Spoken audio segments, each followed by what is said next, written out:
Hello, everybody, and welcome to a special live show from D4. My name is Dustin Fletcher. And I'm Devan Henderson, and tonight we're going to run a very special 5th edition Dungeons and Dragons one-shot for you. Tonight, we will be diving into the FEYWILD. But this isn't your normal wilds with Fey Courts and Fey royalty and other half-falutin hoity-toities. No sirree, Bob. This here is a rootin', tootin'ous, bustlin' and tusslin', throw down, hootin' nanny, no nonsense hubbub of the wilds. Tonight, we enter the Westlands, the FEYWILD West. But before we get into all of that, let's hear from the sponsor for tonight's special one-shot, Mage Hand Press. Logan? So there I was, another day at my table, another boring fable, telling as I'm able, to my gang, 2 orcs, an elf dork, a goblin with the fork, riding back on the back of a boar called Pork. And I ain't gonna lie, my game was none too fly. Behind my demon scream, I'm peeping at the whole cast of my table sleeping, from which a feeling is creeping and seeping into my pores. I'm boring. 5th encounter with a troll is tolling. Elf in a bowl of nachos is snoring. I'm at the pit of my shame. The vibe is so lame. I almost quit the game, but suddenly from outside I hear a chorus of thunder. It shakes the house so hard I might rip it asunder. I open my window and what do I see? The heavens parting and a ground chorus shouting at me. Mage Hand Press, we have heard your distress. With creative minds we have crossed the line with a book that will impress. Mage Hand Press, the best and nothing less. With a book so thick, it'll make you sick and break in half your desk. So I held my arms open to this unnatural grace. 380 pages smacked me right in my face. Masses of subclasses, welves of spells from the 9 hells. It tells of 5 new races. That's right, a whole host of new faces. A whole arsenal of weapons that puts the army to shame, and new magical items that'll rewrite the game. The whole table is shaking, my body is quaking, and all of my friends awaken to me, making, creating, abdicating the born. With this new age godly expansion, I'll turn my homely game into a grand mansion. A cheer for my game erupts to the heaven. A new age is started, and that is a given. With this tome behind me, I feel like a beast. Valda Spire of Secrets, it's 5e unleashed. Mage Hand Press, we can take the stress. Though to help and hope, we won't say nope to that Kickstarter you will press.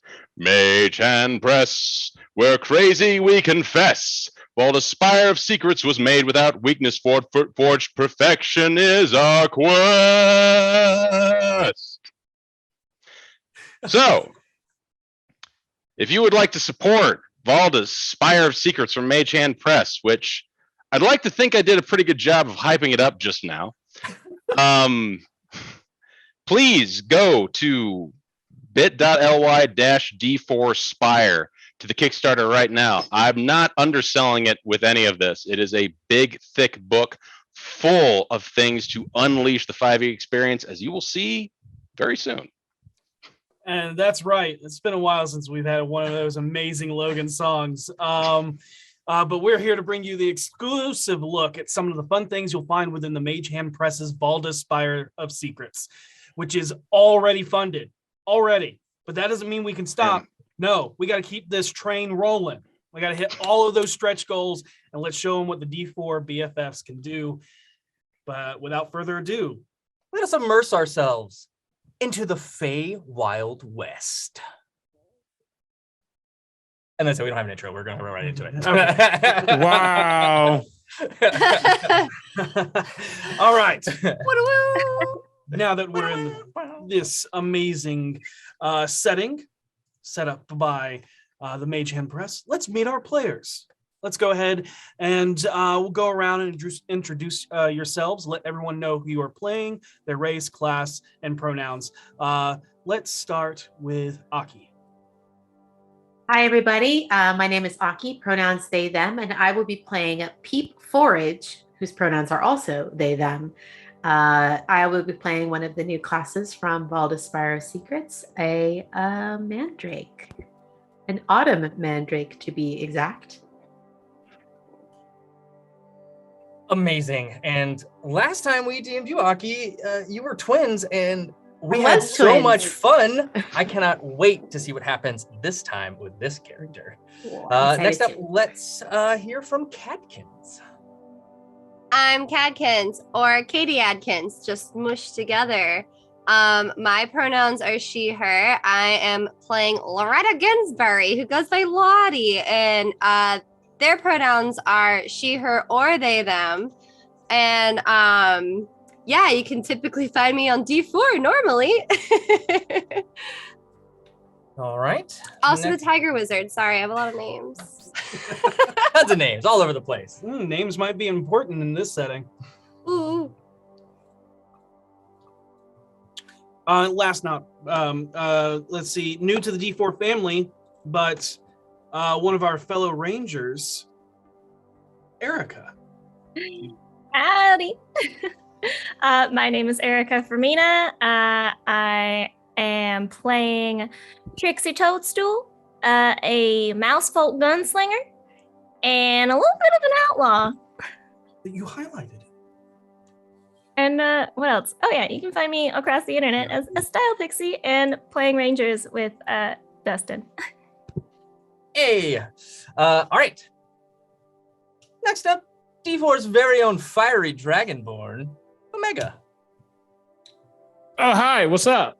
Hi, my name is Omega Jones, also known as the Critical Bard across all social media channels. And today I am playing Karig, the near-human, stone-born steel witch, with another level, but you'll find out about that very soon. Oh yeah, I'm a Japet. I didn't get my eraser class. I'm so sorry, guys. I'm a Japan clown doll who is a war mage. Hey, all right, war mage. Excellent. And last but not least, Logan. Hi, my name is Patrick Logan. I'm from D4, and I am playing Mordecai the Undertaker, a rattling craftsman, specifically a trap master, ironically. Nice. Well, howdy, y'all, and welcome to the Westlands, where the Seelie and Unseelie of the Fey Courts have no sway, and the weird laws are upheld by the Sheriffs and Deputies of the various cities and towns within these parts. Where any Fey can make themselves into anything or do anything they desire outside the rules of the High Courts. And unlike the split between the daylight of the Seelie and the eerie dark of the Unseelie, the Westlands are split between two times caught in between. The high noon and the hero's sunset. The only thing that rings true across all the wilds is the unwritten contracts and deals happen often.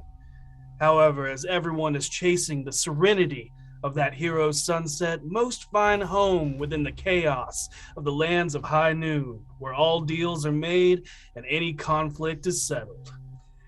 Gold and silver hold no value here in the FEYWILD, especially in the Westlands. Here, it's all about names.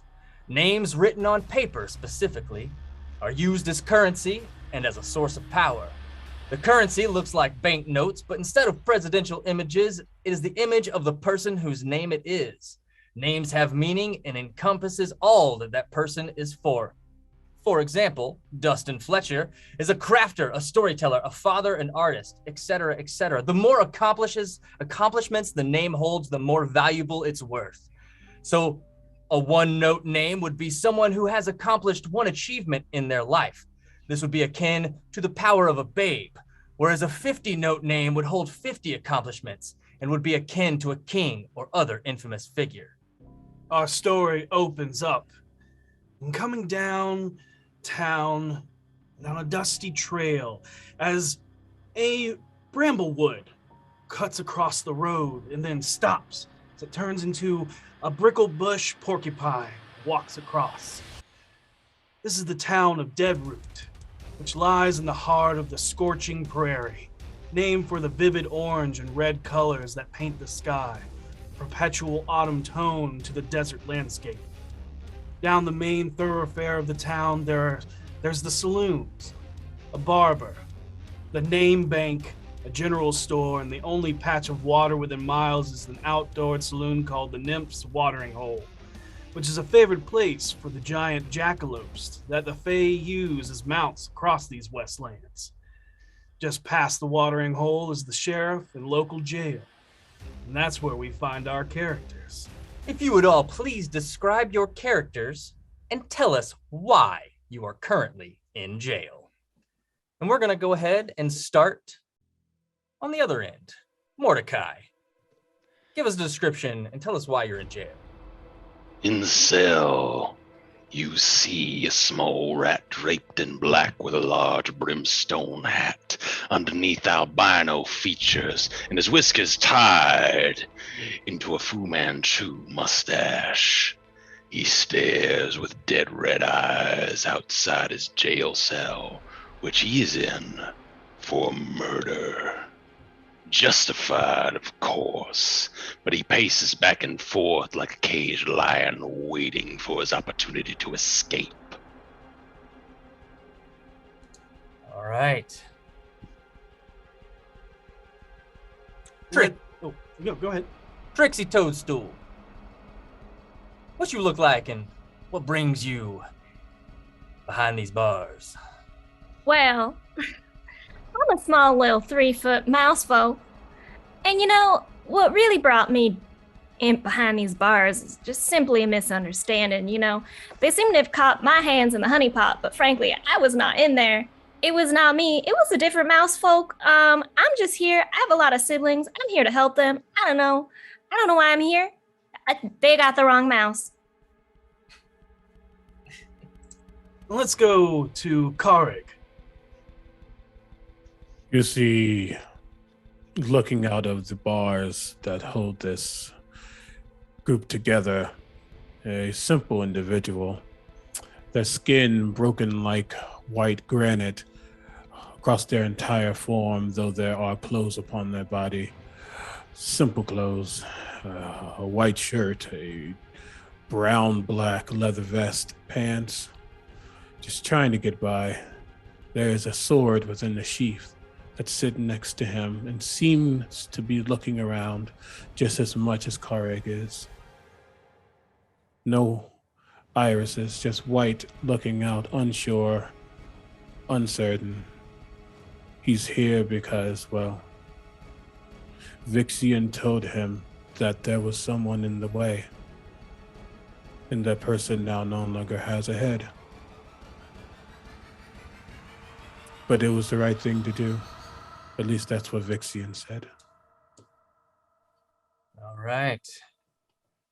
As we shift over from Karig, Peep Forage. What do we see? Why are you here? You see very tall, willowy creature made of wood. Their crown is adorned with autumn foliage and mostly magentas, some reds and yellows. But they are about 6'9", and appear to be attached to a corner, avoiding the rest of the people here. They are in jail because they were caught trying to break into a very influential person's house in order to pick up some clues for one of their many private investigations. All right. Alas, but certainly not least, Lottie Ginsburg, what you look like? What brings you here? Hiya. So I'm a small clown doll, and I'm about 2.5 feet. But I'm not your normal pipsqueak, which sorry for the slur, Trixie and Mordecai. Anyways, I unfortunately cheated the wrong card shark at the local saloon. How was I supposed to know his best friend was the sheriff of the town? So I'm just waiting until I find my move to get out of here. And as you sit in this cell, you've all been together most of the day, thrown in sporadically throughout the day. And as you're all sitting around, you overhear voices from the other room. You instantly recognize it's the sheriff and his 2 deputies. The sheriff, you all know as Sheriff Dion. He's a sprite, but is massive for a sprite, standing at a whopping almost 13 inches tall. His dusty button-up goes up to his neck with sleeves rolled up over his vest, where you see where he has a pair of deep brown wings that extrude from his back. He wears a wide-brimmed hat low over his brow as he speaks to the 2 deputies, which are mandrakes, a female summer and a male autumn. The female you know as Deputy Thrania. Her limbs seem to stretch on forever, as lanky cannot even begin to describe her. But she is sort of an alien beauty, with deep, dark bark covering her body, contrasting her hair, which is parched by the sun to the hue of ripe corn. And when she stands up straight, she is over 7 feet tall, almost 7.5 feet tall. And the other you know as Deputy Hathor. And Hathor is more proportioned like a normal humanoid. Though slightly larger, he is stunning to behold. His leaves are like wild flame with the reds and oranges of the occasional purple leaf, appearing like a plume of smoke. And he is kind and caring. And if anybody wants to roll me a history check on Sheriff Dion, you can. And that's everybody. Oh, snap. All right. That was almost a good roll for me, but not quite. An 11. I got a 19. That was a 13, which was 13, originally a 15. 14. 14, okay. Goodness. All right, so everybody who got over a 13, you've heard of Dion, as Dion once belonged to the Obsidian Court before he was kicked out for showing kindness to an elf who was seeking entry into the Fey realm to recover a cure for their ailing partner. The elf story was so compelling, given in song, that Dion let him pass without a fee, which the elf did not have, thus breaking the 3rd rule of the Obsidian Court: never do anything unless you're getting something in return. You hear, "Well, damn it! They got another one! They robbed him blind!" We knew they were going next. We know where they are going next. It has to be the worm. Let me go after them. Not alone! Hathor? I'm sorry, I know. No, I told you I won't hurt people anymore. I don't want any part of this. Hearing this and seeing an opportunity, I begin gently rapping my knuckles against the steel to draw attention. Okay. As this kind of you dragging your knuckles as it just does this like tink, tink, tink, tink, tink across the bars, you hear Thrania speak up. It is okay, Hathor. We understand. I am sorry. As the other one replies. And then you notice someone does catch the attention of the noise coming from the cell. But you do hear a door open and close as someone has either entered or left the sheriff's office. You cannot see from the other room, but as you wrap across your knuckles across the bars, you hear the sheriff. Wilds, damn it! I'm telling you. I don't need help. I can do this. Maybe we can rescue or reschedule the hanging. Let me ponder this. Go check on Hathor. He's been having a rough time since Well, you know. I will see what I can do. There's a pause. What are you thinking? You have that look on your face again. What look? The look you get when you got an idea that I know I'm gonna go along with, but immediately regret. Let's go check on who's making all that noise. Very well. And you all hear the sounds of keys jingle as the sheriff enters with Thrania close behind. And they stand, sheriff hovering about 3 feet off the ground as Thrania leans in and just observes the branches coming off of her face. As you can see, kind of moves in, and you can see that kind of vines growing around. You see the star of a badge that says deputy across it, held in place by the branches and vines of her body. They looking at me? Looking towards all of you is the sheriff now kind of twirling a bit of keys on a ring. Give me for eavesdropping, but I couldn't help overhear your situation. And in exchange for assisting you, well, it sounds like you need someone needs some killing. You know me. You know my profession. Let me out, and I'll see the deed done.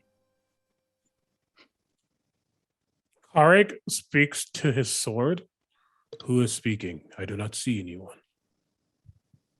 I know. How are we arranged? Yeah. You're all in the same cell. Oh, Oh, snap. It's a large holding cell. I am basically the biggest thing in here, so I imagine it's not too cramped. It is not. It is very large. It takes up the entire back half of the building. There is a door that kind of leads to the office area, but the entire back half. So there's plenty of room. Peep, you kind of take up like a corner section, but there's still enough room to where it's not sardines or anything like that. I can't speak for the rest of my compatriots, but I'm game, and I'll step back and let anyone else speak who wants to. Certainly seems like it would behoove you to activate people that wouldn't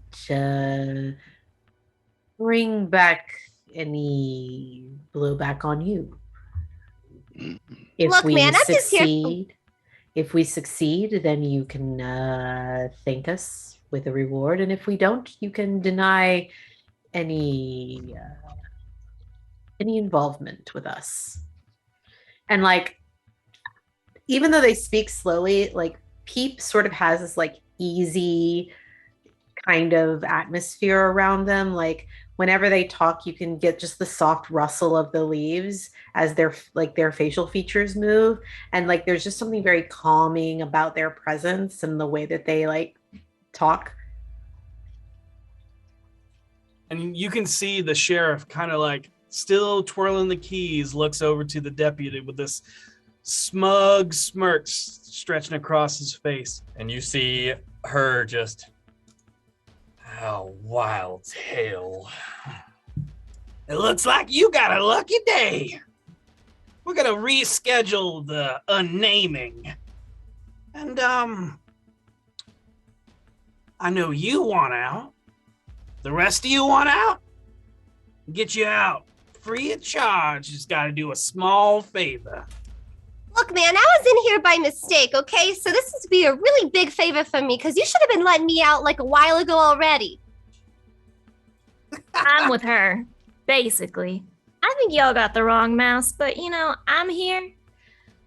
If y'all think you got the right one, I know you didn't, but you know, I'm willing to hear this out. I can't say you got the wrong clown because I'm the only one. However, I can say it was a big misunderstanding, and I am more than happy to give the winnings back. You better... Gretchen caught you with 3 cards up your sleeve. It was dice, but that's different. I am unsure what this place is or why I am still within its confines, but I would like to leave when I can. And Karig, you hear creeping into your mind Vixian's voice. This is what we are called for. This will get us out of this cage and move us ever closer to our destination.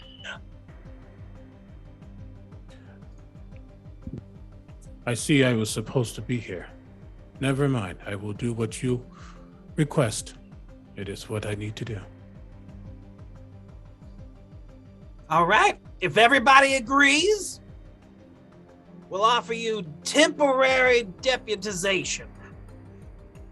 You're going after a notorious bank robber, but you're not going alone. Do I get a shiny star?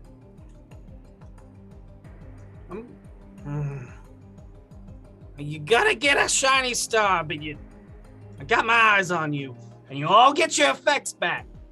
You still have your effects, but only on account that we couldn't pull it from your chest. Nor would you wish to harm one of your own kind, now would you? And they look over at the spring mandrake and kind of give a slow smile.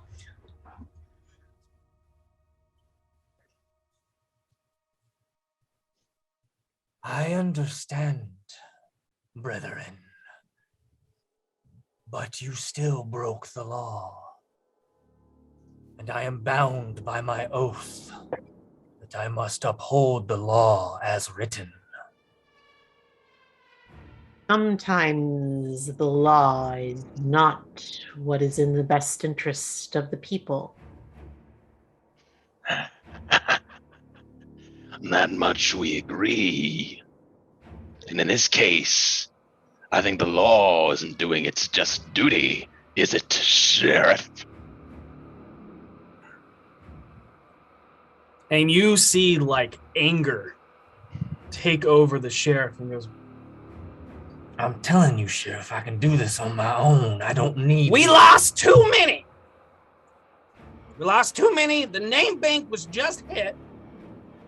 You're gonna need help because that... Don't worry, we'll keep Deputy Stringbean in line. That son of a human called himself the Duke. Apparently, he's claiming that he's the Archfey of the Westlands, but you know damn well we don't have any Archfey out here. You can't Ever heard take of this him Duke? alone. Fagin, Have I ever heard of this Duke? make a history check. Extended to anybody else with a better roll than me as well.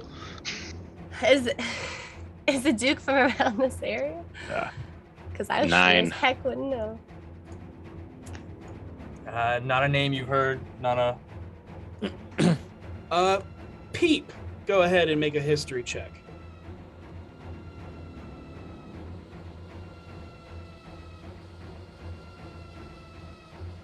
That's a 15. 15. All right. You have heard of the Duke.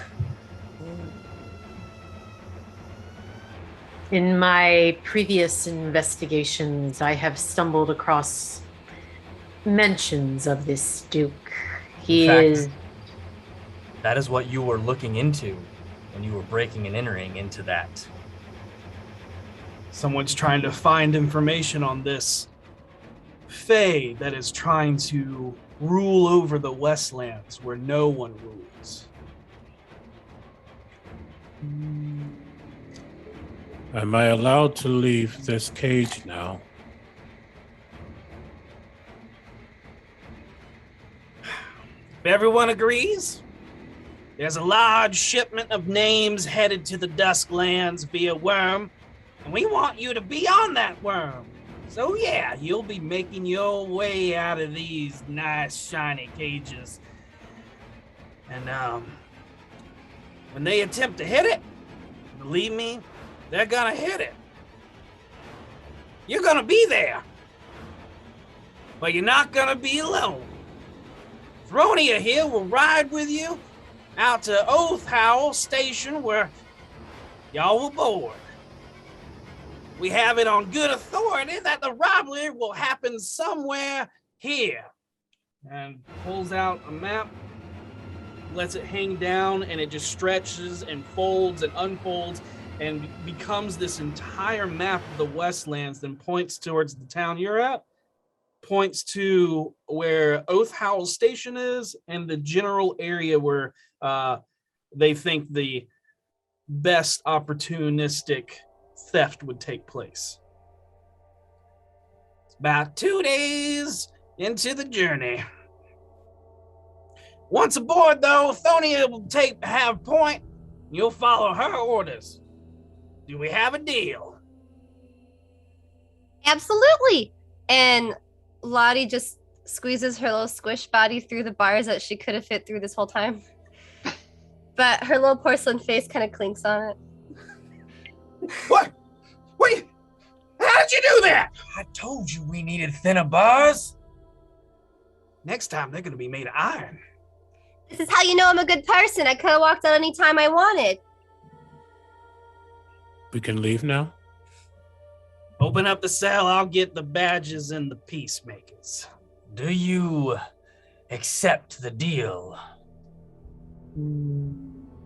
Yes. Yeah, I I have accept it. keen interest in this Duke. Is the deal the word you are speaking to me right now?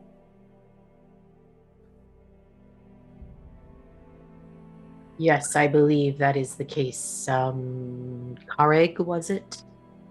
Yes. Then I do accept this deal.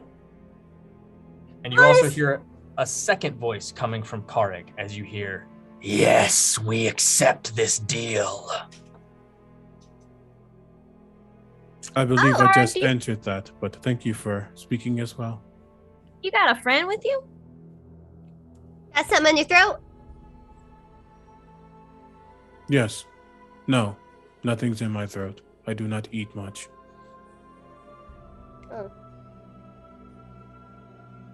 This deal seems a little too good to be true. What's keeping us from just skipping town? And waiting, both the sheriff and the deputy are staring at you, Mordecai. The deal is the names arrive safely, correct? That'd be the first part of the deal, yeah. In Second part exchange- is you either take down or apprehend the Duke. I And don't that's care it. which. And to bring up your point, Miss thieving, jailbreaking, You could just call me creepy Claire. doll. Okay, first of all, I take offense to that. Okay? I'm not just a doll, clearly. I don't just sit there. You can refer to me as a clown. Thank you. You are tiny. You look like a doll. Sheriff, I do believe you owe Miss Clown an apology.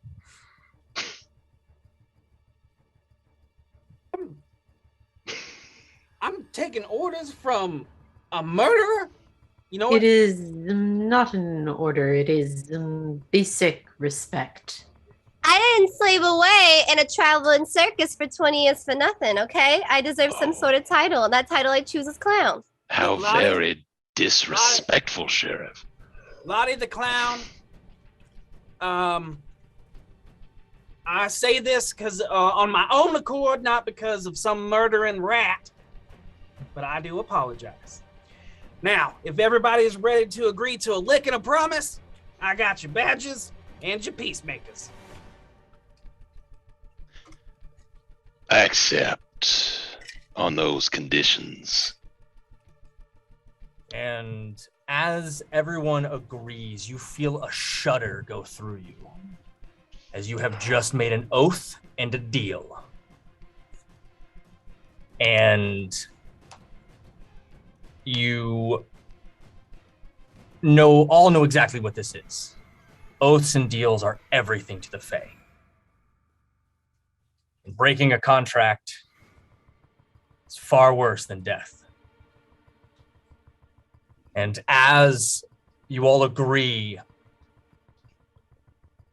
growing almost out of your palms, which starts as almost like a podling, is as it begins to just grow and take shape, is this star with the word deputy across it.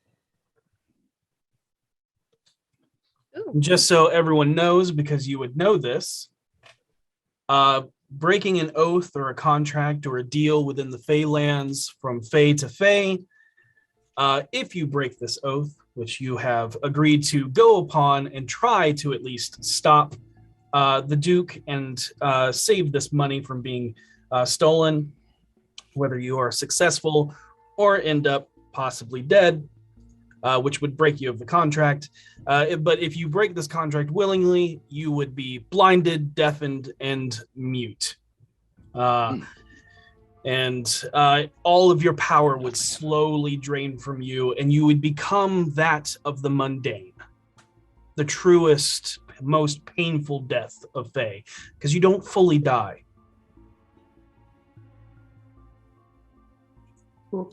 This badge cannot be removed from your person, as it is the binding contract that you have agreed to, and it is that which binds you.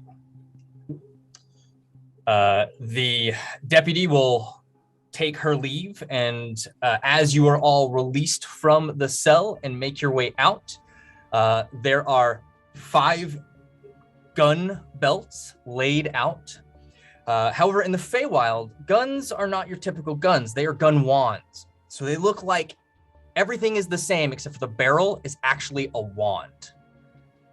And so the chambers are actually, and the bullets are crystals that you load in, and that powers the wand. Yeah, basically power charges. Yep. So all rules of firearms from Valda, Spire, Secrets apply. Everything is the same. All of the benefits from gunslingers or anything that would benefit firearms would flow here as well. But there are 5. You don't have to take them, but they are offered to you if you so wish. Of the 5, who takes one of the revolvers? I never refuse a tool for killing when given, so I take one. Okay. We were told we were going to get our personal effects back, correct? Yes, and they are waiting there for you as well. This is just added on top. Added on top. You see Kare kind of gets like throw his hand out, and there's a stony spectral hand that comes off of it, and he picks up the revolver. Vixie and I have no idea what this is. Do I need it? Could be useful. It Could looks be fun. confusing. And I give it to Mordecai. Why, thank you so much, my tall, stony friend. I promise you I will put it to good use. I don't know how to use it, so I can't say if you'll put it to good use or not. Lottie just sort of sticks her little hand up above the table because she's too short and just kind of feels it, grabs it, and pulls it down. He just holds up one of their arms, which has basically been sharpened to a point. And then the other arm, which basically looks like a club. I think I am good.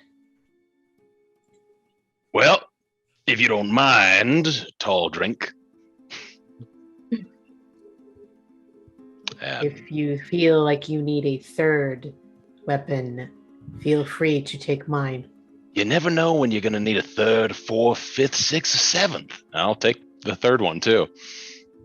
Yeah, Trixie will walk up and grab one of those revolvers and just add it to her little arsenal that she's got going on. So just so everybody knows, this revolver, everybody has proficiency to use. So if you wanted to use it, you could, as it grants proficiency. It also functions as a peacekeeper.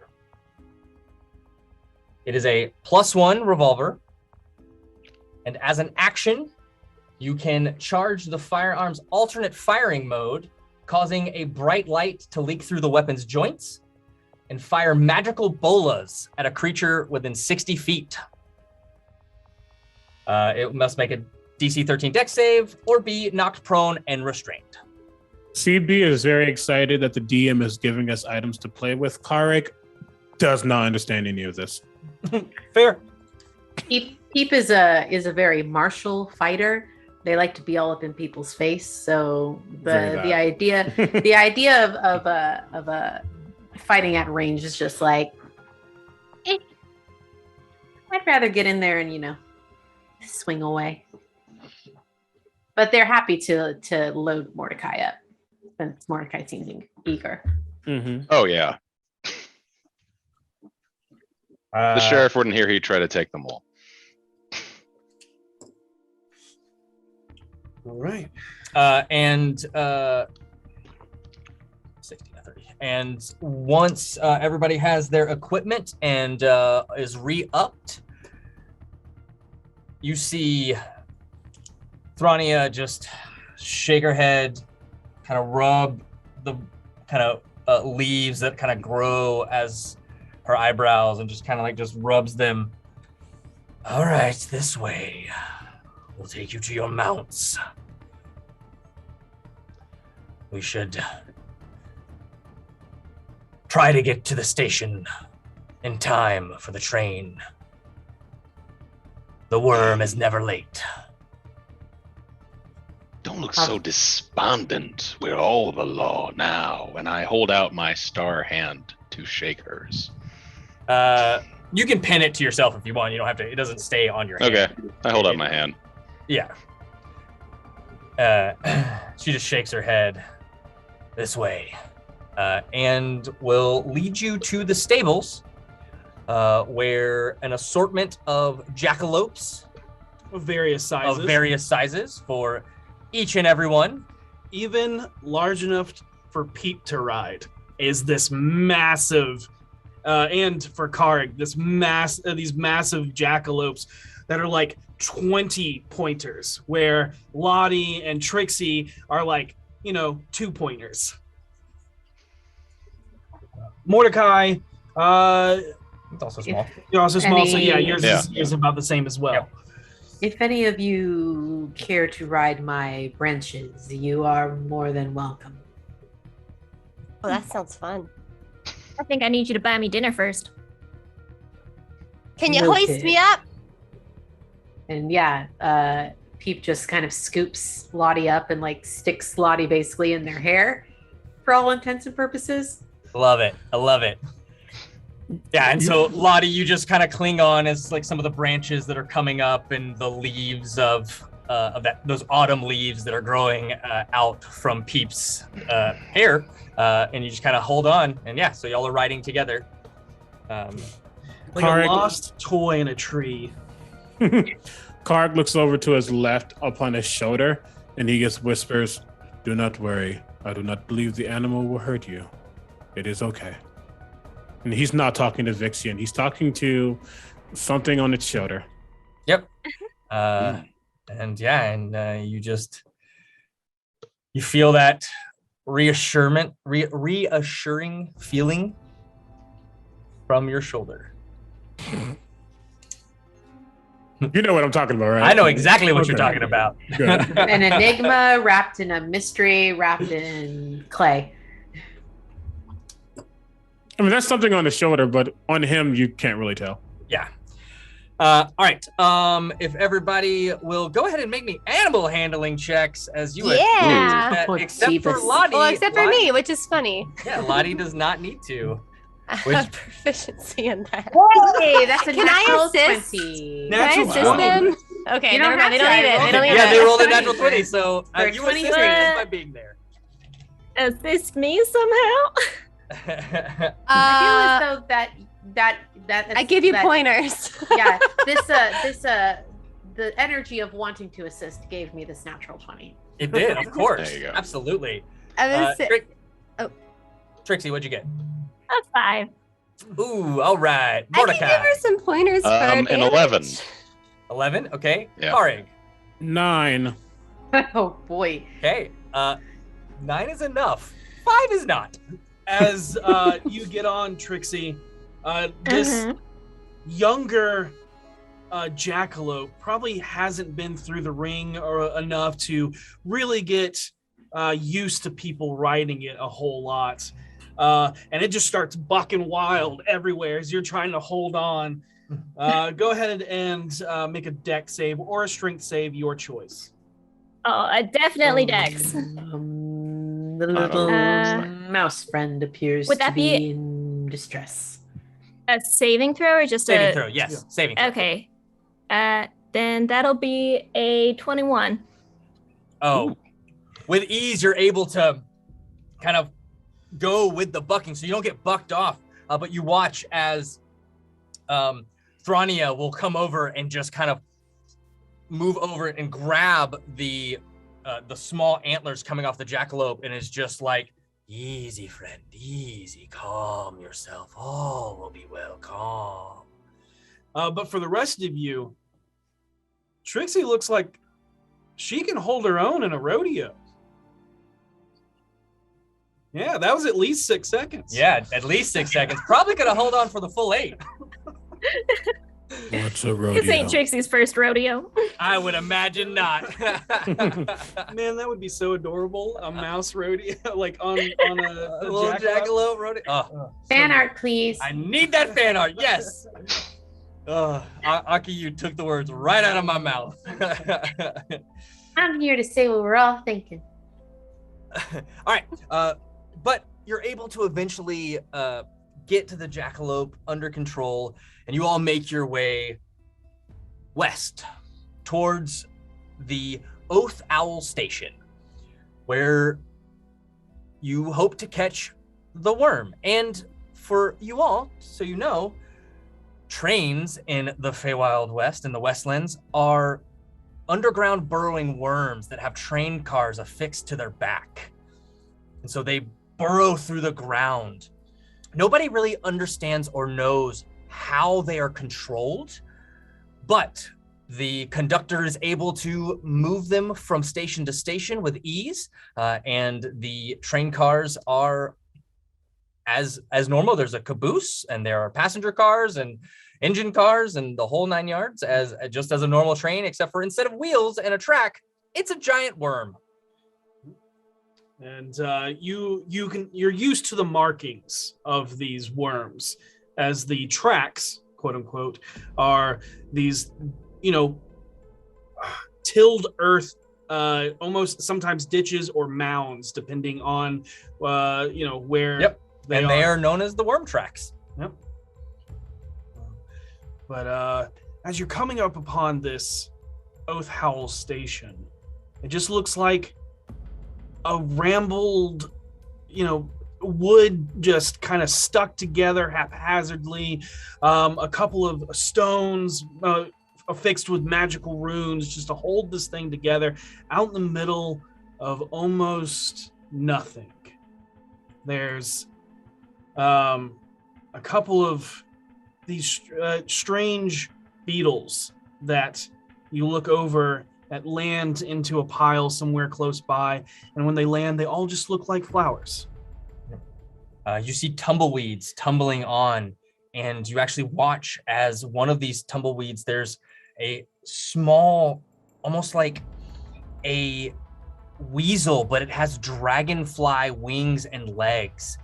And the tumbleweed goes, and as it rolls, the weasel dragonfly creature kind of moves in front of it, and the tumbleweed lashes out and wraps around it almost like razor wire and just shreds it to pieces. And you watch as it begins to absorb and consume this weasel dragonfly creature. And as its blood is consumed into these dry, old branches, you see a couple of little red flowers spring from it as it continues down the Westlands. Another day in paradise. The circle of life. I would like to sidle up next to Peep as we're moving along the train. Forgive me, tall drink. I don't believe I caught your name. My name is of no consequence, but you may call me Peep Forage. Peep, then.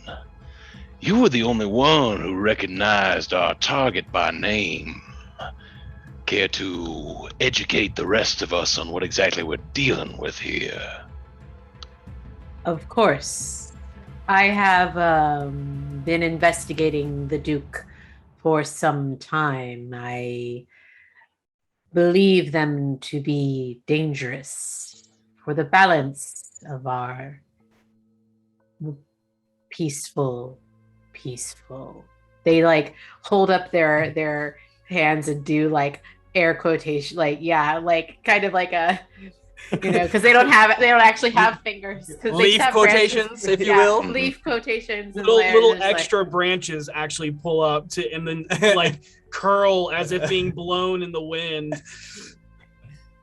I do not necessarily hold that the law is always correct, but this Duke is perhaps too much of a wild card and could make things difficult for all of us. And how should we deal with this wild card? He leans across, kind of scrutinizing you a bit as he asks this. That I had not yet decided. I did not expect that my investigation would cross paths with that of our sheriff's dealings.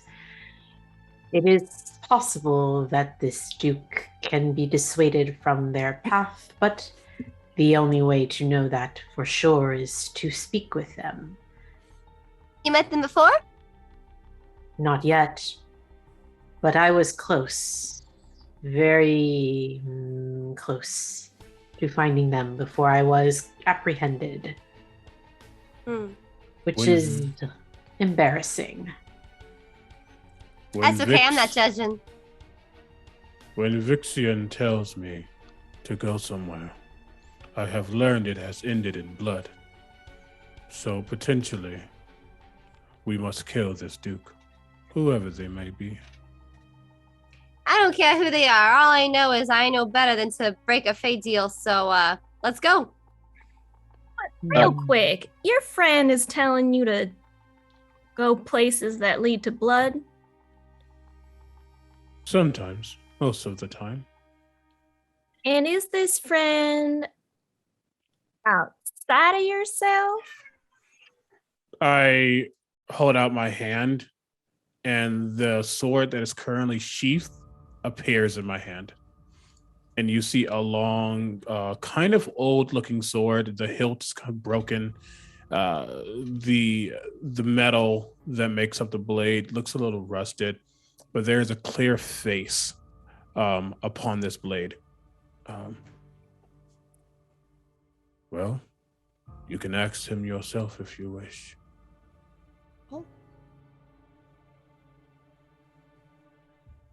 And there is and as you're all sitting in silence, you're noticing that there is no train here, no worm currently.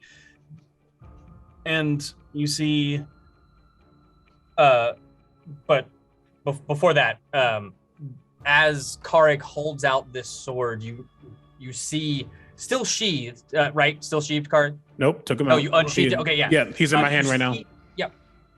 The intricacy of it, is it runes? Is it markings? Is that a face? Does it? And it's just, but you can't, it never like, your eye never focuses on it long enough to realize what entirely is, but it definitely has a facial feeling to it. And as you're just like looking at it, you hear out loud, "Our purpose is far greater than anything you could imagine." Well, good for you. For now, our Trixie's purposes gonna- align. Agreed. You start noticing that the other mandrake amongst you, the deputy, keeps pulling out, reaching into their body that's just made of a bunch of branches and pulling out this old ticking mechanism, looking at it, kind of concerned, putting it back in. And as that's happening, Peep, with your passive perception of 21, you actually notice that there is, on the horizon, there is a storm approaching, a dust storm. And in the Feywild, dust storms are not just dust storms, but we'll leave it at that. I would say that the colors of this, it almost looks like a storm kind of rolling as there's just vibrant flashes of like purple and then red, blue, vibrant green, and Yellow, orange. it's all rolling towards you. Looks bad. What? Storm up ahead. Damn. And you see like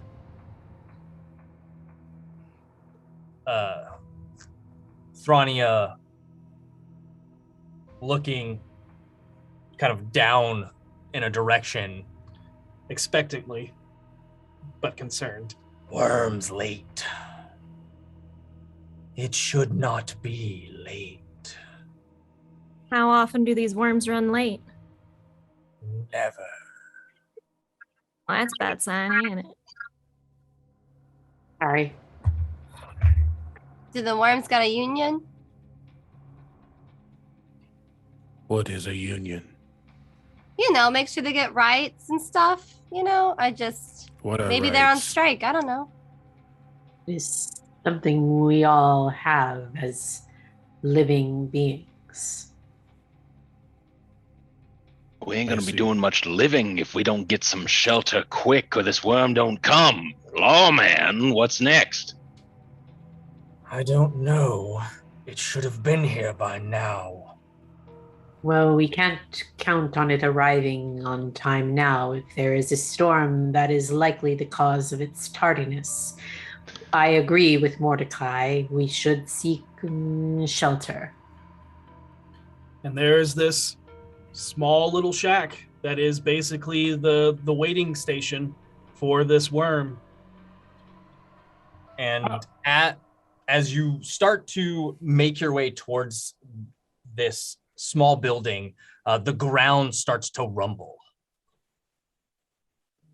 You're kind of unsure if it's the storm fastly approaching.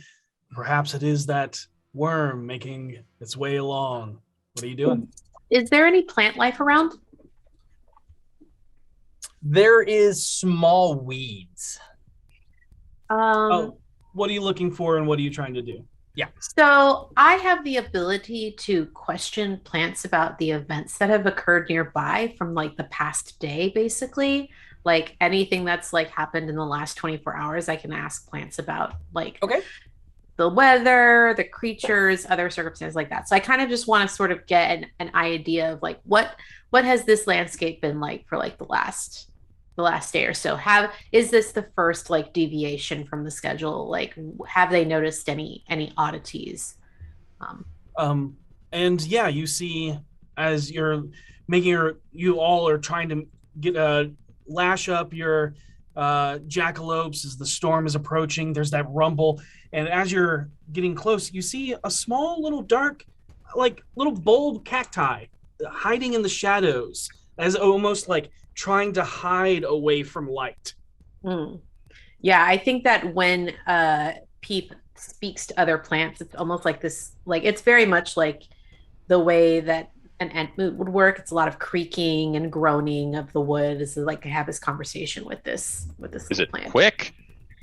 I mean, I would imagine it's a little bit faster in this case, just for the sake of time, than it is. It's not going to take us 5 hours to ask the question, "Are you a hobbit?" So It's not like speaking whale. Like, you. You. Learning all sorts of things. Yeah. Oh God. So yeah, you reach out and speak to this little bold cacti. Yep. And what are you asking? Little friend, care to tell us what your thorns have sensed in the last day? A storm is coming, and the worm is late. Yeah. Perhaps you know why? I shriek from the great star in the sky. I feed upon the shadows. Please keep me safe. Tall one, you bask. I bask in your glory. Please give me shade and shelter. I will tell you all that you want to know. Then yeah, I think that Peep is just gonna kind of root themselves down as close to the little cactus, like right up against the shack, basically. Just kind of dig right in and sort of act as like an additional bastion of shelter. I go in the shack. I don't have that much confidence in my ability to withstand it. Okay. I don't move. I just kind of look and see what's happening. Are you watching Peep or are you looking elsewhere? I'm looking at the storm coming. Okay. Go ahead and make me a perception check.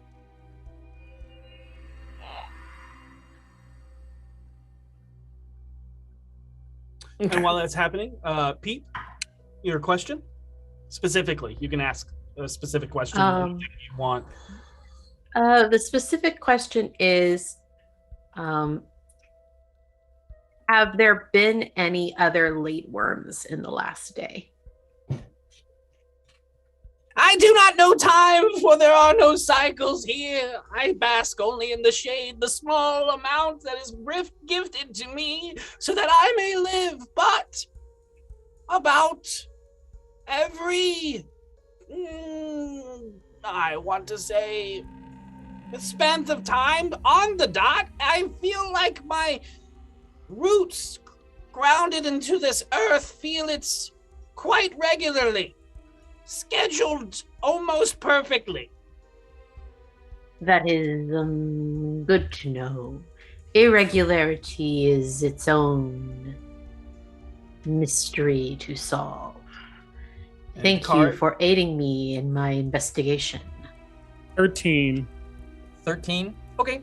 You definitely feel the rumble getting stronger, and you can hear almost like this shrieking, like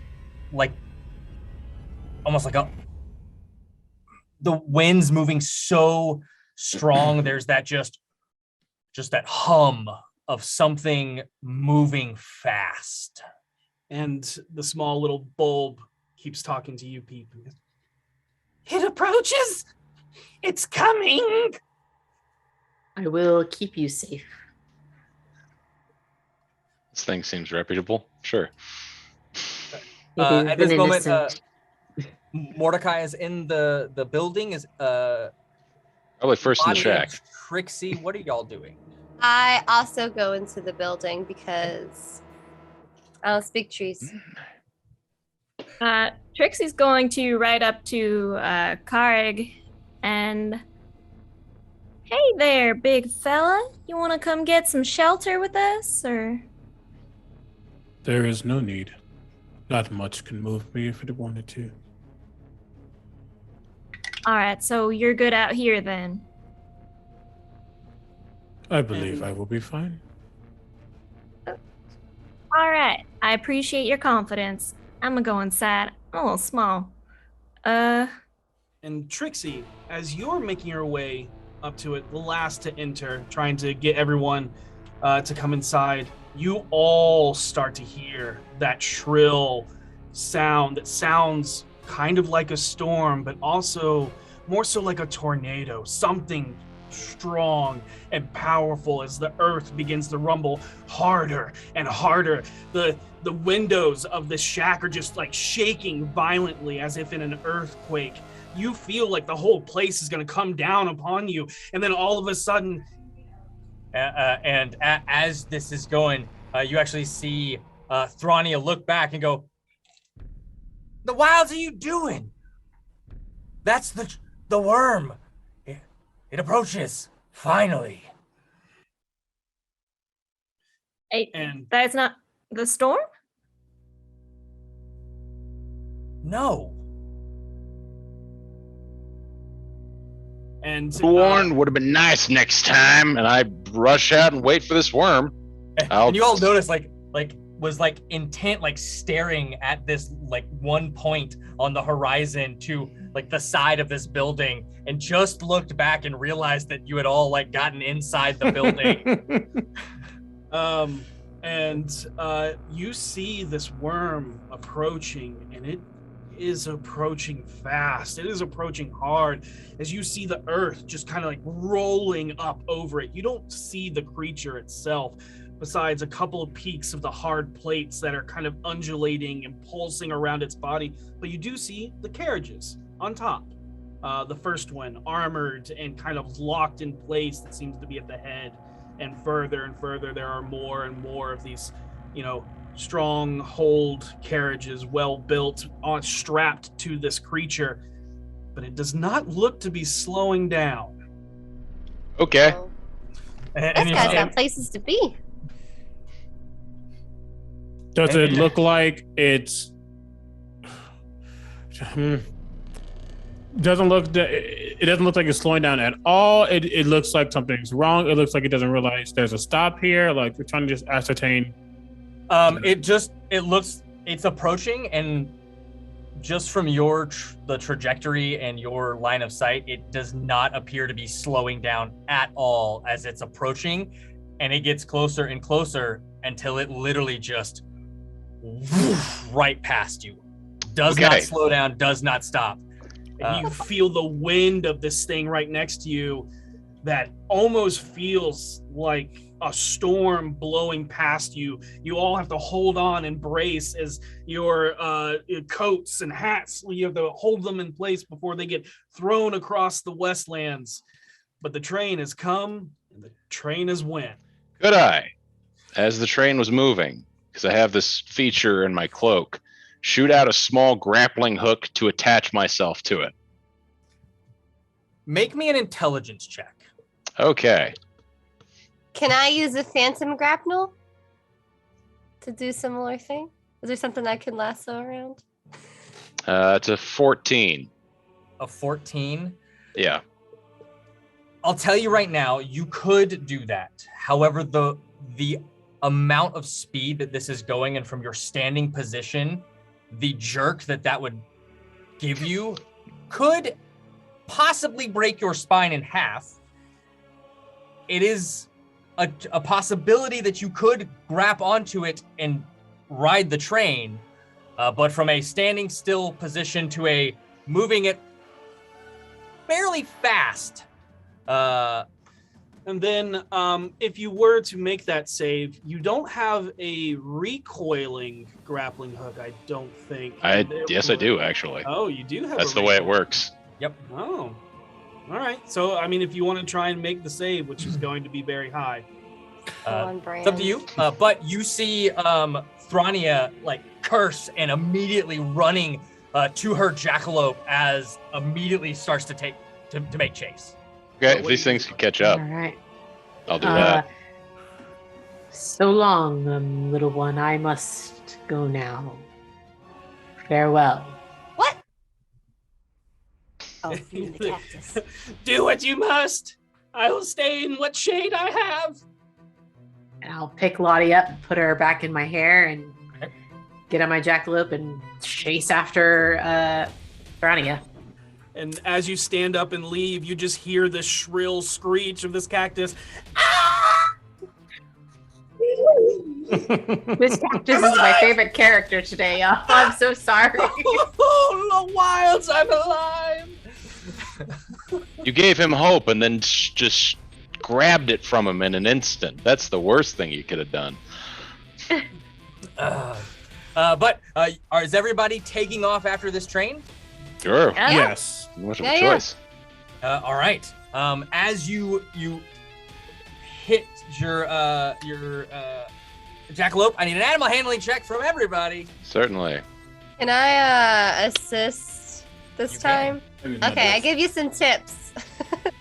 Who are you giving the tips Ooh, to? that's good. I was gonna try to help out Peep on the off chance they don't roll an at 20 this time. They did not, so they will take that assist. They right. also didn't roll any better. They rolled worse the second time around.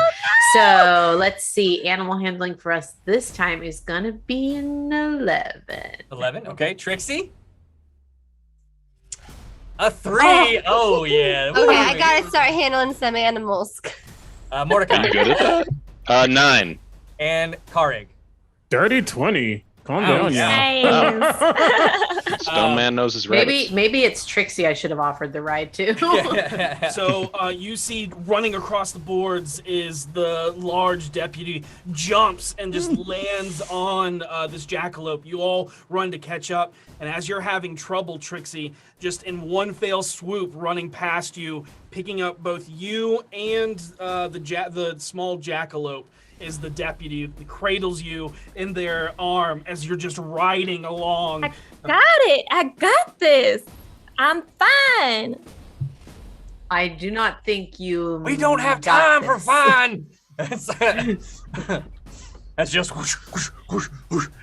Like, All Rain right. just right on the rear as you all go galloping after this this worm train. So what I need to know is how. I mean, I know the worm is big, but like it's a creature, right?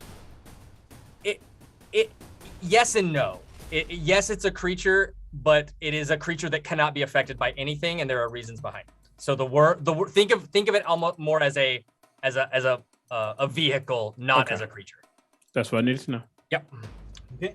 And you're all just racing, and you're surprised at the speed of these jackalopes. They have a long gait to their hops, and you're actually able to catch up and start to close the distance with this worm, but you can also hear the heavy panting of them as they're pushing themselves to go this fast. Yep. If you want, go ahead and make me perception checks all around. Okay.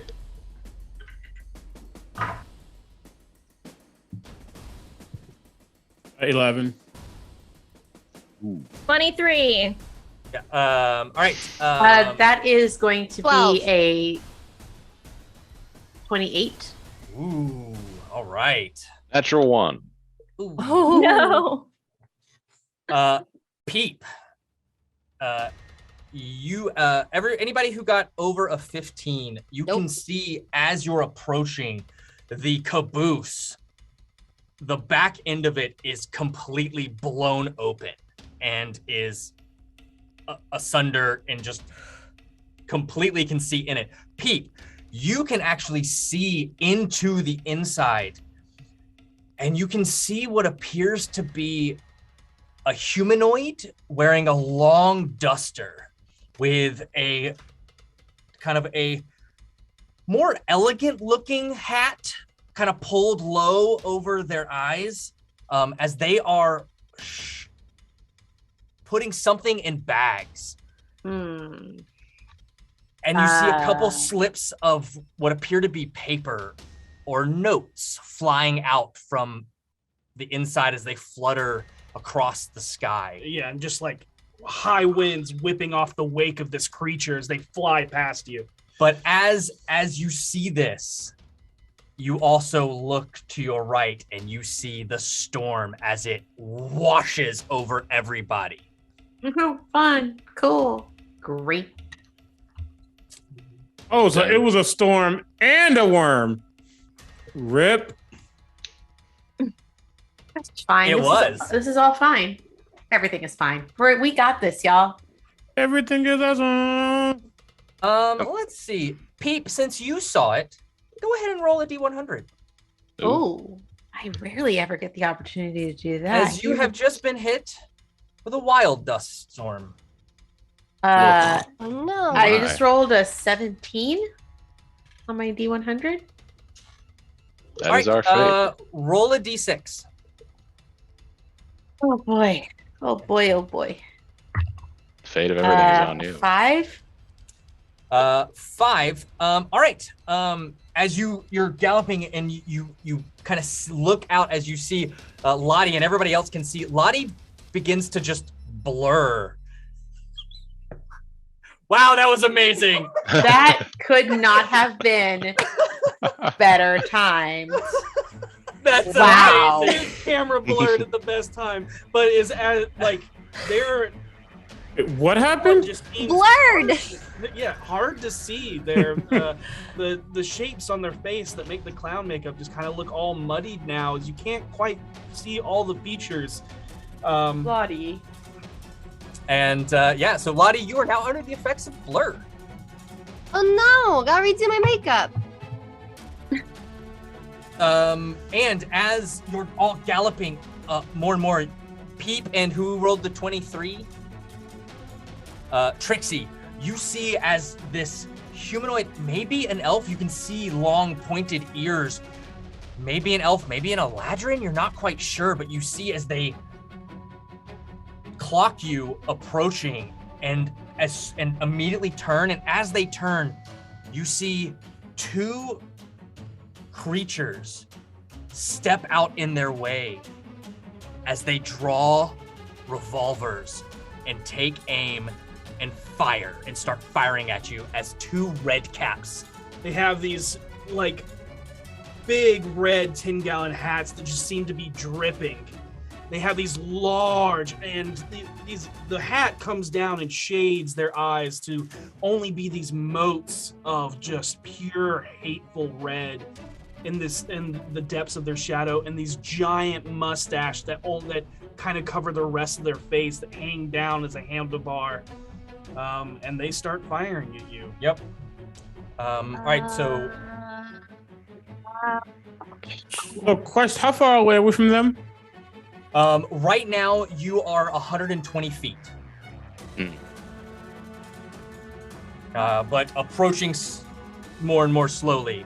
But they are immediately just take aim. But you know what? Before we get to that, we're not even going to do initiative. We're just going to go for it. So they take aim and just fire. I'm going to roll a d6 to find out. I like initiative.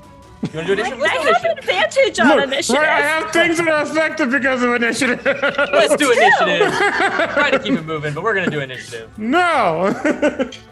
Don't take our initiative away from us. Specifically, my curse boosts my initiative. Oh man. Turn order matters for some of my moves. Right? Mm-hmm. That's what happens when you create a war game. That is true. All right, 25 to 20. 25. 23. Woo! Karig. Then Mordecai hit a 23. Mordecai. 20 to 15. 17. 16? Then Trixie, then Peep. Oh no. 15 to 10. Oh no. 10 to 5. 6. Rip. Big old You have- 6. You I have been rolled a blurred. 2. I've been so blurred, I gotta redo my makeup. All right. That is going to bring us to. I know she's here first. But I mean, but the Red Cops, they totally gonna have that surprise round and shoot us. Yep. Yeah, they will. Okay. Go ahead and start that. Lottie, and then last but not least, old deputy. Depster in a Deputy world. Thronia rolled a strong 5. Love a strong 5. All right. 3 shots ring out towards the largest figure here, and that is going to be Peep. Don't forget that to Spanish. Oh. Yep, I'm a big boy. Because of range. 6'9" Yeah, Karg's about 6'5", but you're taller. Yeah. One will still hit as the others shoot wild, because I believe have it right here. My armor class ain't great, yo. Yeah. One still hits because the disadvantage actually from range caused it to the others to be real low. And that is going to be...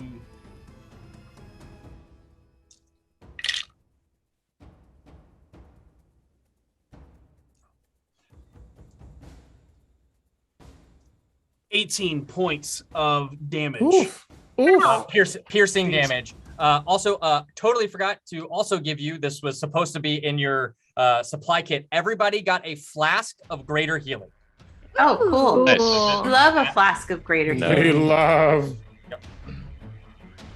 It's that good whiskey. What is whiskey? Oh, that you love inverted. Yeah, the other large target. Yeah, so both of the mandrakes are being shot at. Oh my. Leave us alone. We're just happy trees. Happy trees. Well, you just destroyed the hope of an. Are you a innocent happy cactus, so- tree friend though? Of course. Of course I am. Did you see me with that cactus? I totally made friends with that cactus. If that Let- cactus is still there after the storm. Left They're him to die in the shade. just wax poetic. 26 from 2 shots ring as you see bark and bramble just fly off of Thronia. Ooh. And Kareg, it is you. So just for our sake, if we were just to move, how far would we get? How closer would we Your- get?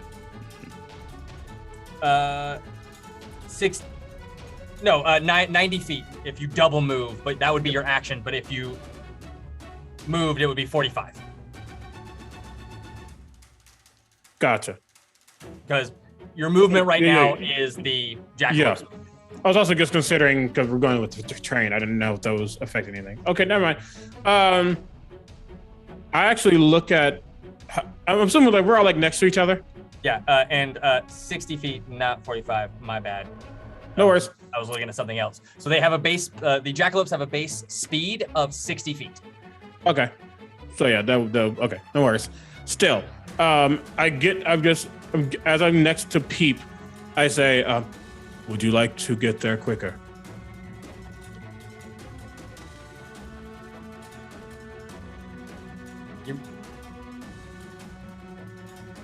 That would Because- be preferable. Preferable is how you pronounce that word. Then I apologize. Vixian, in my hand, I swing Vixian in the air and come straight down. And there's a big door that opens up in front of us, and the two of us go through. The jackalopes do not, as I cast Dimension Door to get on the train. What does this do to me? Good question. You in my Ooh. hair. I'm just does that holding on count? for the ride. You are 100% now on a jackalope as you go. Woo! A very big one, much larger than you. Thankfully, Animal handling check. it already has its command. It's still going. All right. you have to do is continue that. Hang command. on. Yeah. Hey, it made its job a lot easier. Yep. And then once I get there, once I stand, and I'm assuming we're next to the red caps and whoever, Vixian lets out the most primal roar that you've ever seen, as there is a black smog that surrounds me. As I use my bonus action Hex Malevolence, my AC goes up to 20, and some other things happen. Nice. Very Hate nice. it. But that is my turn. All right, Mordecai. You are 120 feet behind this worm train as you are galloping on your jackalope. Okay, 120 feet behind, so one movement will get me within 60 feet. Correct. Okay, I move once and then take aim at the nearest red cap. All right. Coat opens up, and as I draw my hand forward, it actually produces a elegant-looking long crossbow that is still like the same kind of obsidian black as the rest of me. I draw aim and I fire, and that is a 30 to hit. 30 hits, That'll hit. just barely, Okay. by like double. That is 18. Oh, sorry. Wrong die. It's not at all what it is. 9.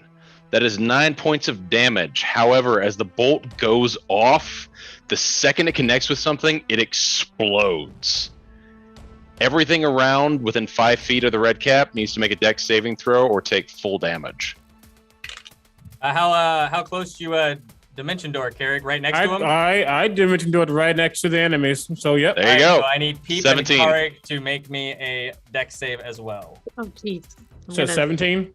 Yeah, 17 is the dex save. Okay. Actually, yeah. Perfect. 19. Nice. Even with the proficiency, I only rolled an 11. I believe it's no damage on the save. All right, so Peep, you're going to take 9 piercing damage as this bolt slams into it and then explodes with shrapnel. The other You red say cap 9 or 8? Sorry. 9. is not 9, 9, right? Yeah. Yeah. Thank you. And both of those red caps don't look too good. You just appear as soon as I fire. I say, "What's happening? Watch your heads." I did not get hit. I am fine. Meanwhile, Peep is starting to leak bright red sap from a few Fair. places. So. But I don't have a bonus action dash, so that's All right. me. That's you. All right, Trixie. I'm still being carried by the other deputy, right? You are. All right. But if you, can let you down if you want to gallop forward. I would just. Well, need another we're what, ally. 120 feet? 120 feet. I'm gonna. Yeah, I'll try and get forward. I always forget. Is the base distance. So if my musket has a range of 80. So Everything- anything up to 80 is regular. 80 to Yeah. that second number is disadvantage. Anything past that second number you can't hit. Okay, I'm gonna try and get up. I'm gonna tell her to drop me, and I'm gonna ride up 40 feet. Go ahead and make an animal handling check to gain control of your jackalope. I will let believe in you. 17. 17. Way enough. Is this jackalope just needed to it needed to be in it in order to be in it and know what to do. Yeah. So it is ready to go. Raren, you move up that 60 feet, and what do you do? I'm gonna pull out my musket, and because I have a thing where when we roll initiative, I can pull out up to 2 weapons. So I pull out my musket, and I'm gonna try and shoot one of the red caps. All right. They both look equally damaged, you could say. Yep. That will be a 13 to hit. 13 just hits. Just hits. Yes. Ooh, okay. Nice. Then they are going to take, or one of them is going to take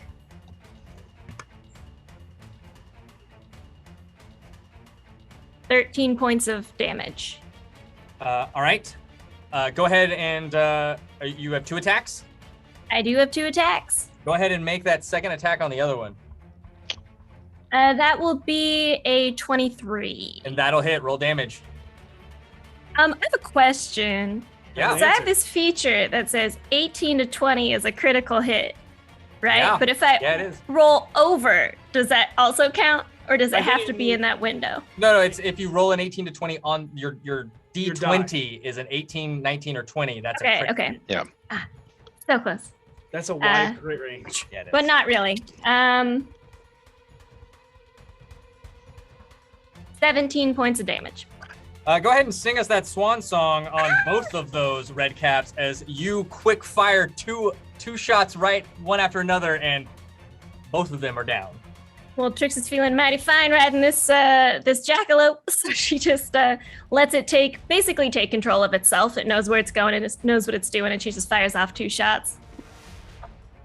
Yeah, and just 2 headshots, just boom, boom, as they just collapse at the feet of Karig and Peep. And Trixie will Mighty look at him and just fine tip her hat, mouse. give him a wink. Love it. And with that, all threats are gone. But you're still chasing towards this this train as the worm is just barreling forward more. As you all continue to just push forward more. Is there anything special you want to do as you get closer before you attempt to board this moving worm? Is it my turn in the initiative right now? We're out of initiative, so Okay. Do I still see the figure that was? You do not. Okay. There is nothing but an empty caboose, and there's a door that leads forward deeper into the next train car. And we're all how far away from it? You are all moving towards it, slowly catching up, like as you push yourselves faster and faster. So you're I think- 120 and then 60 and then right up on it. I think I would have probably paused to wait for my jackalope to basically catch back up to us and then jump back on it so that Trixie's not Trixie, Lottie's not having to hang on for dear life on jackalope. That's much too large for them. I would say, Peep, as you're watching and waiting for your jackalope and Lottie's trying to get them to go, they're still going off of your commands to chase the train. You can see them getting really tired as they're, and you're going to have to either assist Lottie. Yeah, I'll probably Right? pick Lottie up Okay. and then just start, booking it. All right, it's On not my quite, you can't quite get there. So Lottie, I'm gonna need an athletics check as you attempt to jump to Peep. The DC is lowered because Can you I- do have an assist as as Peep is holding out their hand for you. Can I use my spring heel to help jump? You absolutely can use your spring heel. Okay, so I'll still make the athletics check. So hold on, but I'm gonna use a little. All right, I'll just roll first. With all these boons, go ahead and make it an advantage. Yep. You got spring Oh, heck heels, you yeah. got help. Heck yeah. Okay, that one's not good. Oh, that one's also not good. Okay, we got a 9. 9 is still Ooh. enough because of your spring heel. You get a 10-foot jump bonus, Yep. and you can make a running jump without running. So you literally just, what does your spring heel look like?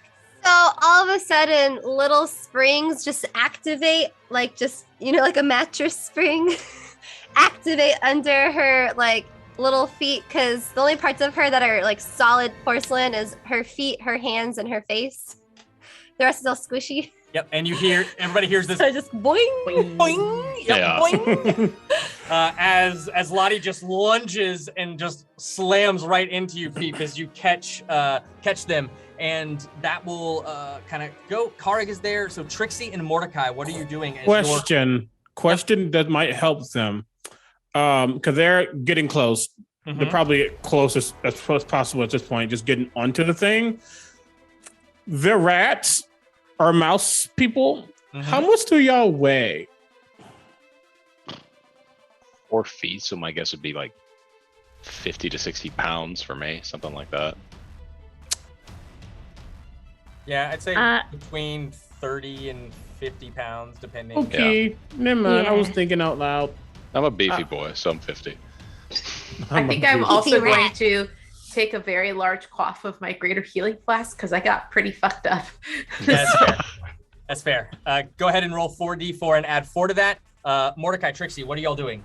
I am rushing forward with the jackalope until I get within 35 feet of it, at which point, open the coat up, one of the hooks pops out, wedges itself in the caboose, and just retracts me up. Yep, and now because you are moving at the same speed of the train, you are not lurched forward at great detriment to your body, and you are on the train. Yep. Trixie. We got to consider all options. I'll try and get as close as I can and jump on in there. Okay. All right. Go ahead and give me an athletics check. Can I do acrobatics instead? Not in this instance. What if I do a flip? That makes all the difference. You know what? Fine. Absolutely, you can do acrobatics. You actually like stand up on the jackalope and are riding it as you get right up on it as you go to jump off of it. Give me an acrobatics check. Great. That'll What be a if I dirty do 20. flip? Okay, I was gonna say the DC's harder by 2 because you're making it a flourish, but you still easily handle that. What are you doing to get onto this train acrobatically? So I assume there's some like piping on the outside or something that they have on those trains, railing. Yep, absolutely. So Trixie's standing on top, sort of climbing up, holding onto the antler of this jackalope, and is sort of getting the pacing. And she squats down, lunges up, grabs onto the railing, and sort of spins around it and does a flip and lands into the caboose of this car. Your duster like billowing in the wind as you land and kind of just get up, kind of just flip your musket as it does that, the lever cocking as you just kind of rest it on your shoulder as you land, looking like a badass. And the last one to join is Deputy Thronia. As is galloping, and you actually kind of gets up and you see as she like looks, has a moment, and then kind of yells, "I'm gonna see if I can stop the train," and just takes off along the side of it, moving towards the head of the train. You can see that she is pushing this jackalope extremely hard, and we'll see what happens. Yep. And as you all look into this caboose, you can see corpses of uniformed individuals all over. Like there's 4 of them laid out. One of them not wearing any uniform whatsoever. And you look at, actually no, there's 3 of them. And you would know that there should be at least 4, so you can kind of just putting 2 and 2 together, especially Pete being an investigator, you would know that one of the inside men was probably one of the guards. That's how they got the jump, et cetera, et cetera. But you can see an open safe, which has been cleaned out, save for a single 10 note on the bottom there. As you can see, a door that leads into another car. And I think that is a perfect time to take a break. Hey. So we're gonna take about a 5-minute break, just so we can take a bio break and get some water. So just hang tight. We'll be right back. If you are enjoying this, because I know I'm hella hootin' am, go check out the Kickstarter for Valda's Spire of Secrets, where you can see all of these classes and races and feats and abilities in action, and back this Kickstarter, because I'm telling you, this book is chock full of amazing content and goodies to just enhance your 5th edition games. But we're gonna be right back in about 5, so stay tuned.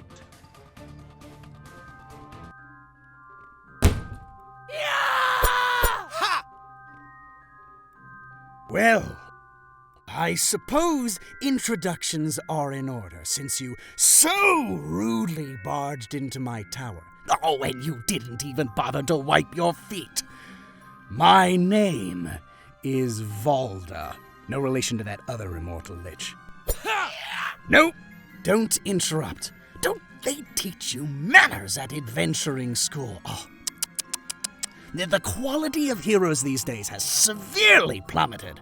You know, when someone names a place Mount Hell or Tomb of Doom or Spire of Secrets, it means keep out, no solicitors. But you adventuring types keep showing up anyway.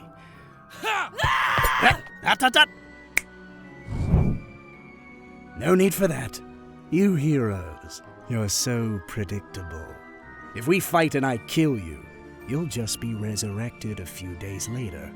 Instead, I think I'll turn you into stone like the others. You know, I've started a little collection here. My own museum of marble heroes. Take a look around. You know, I've got them organized by class and fatal ambition. A little organization system I've come up with in my spare time. Yeah!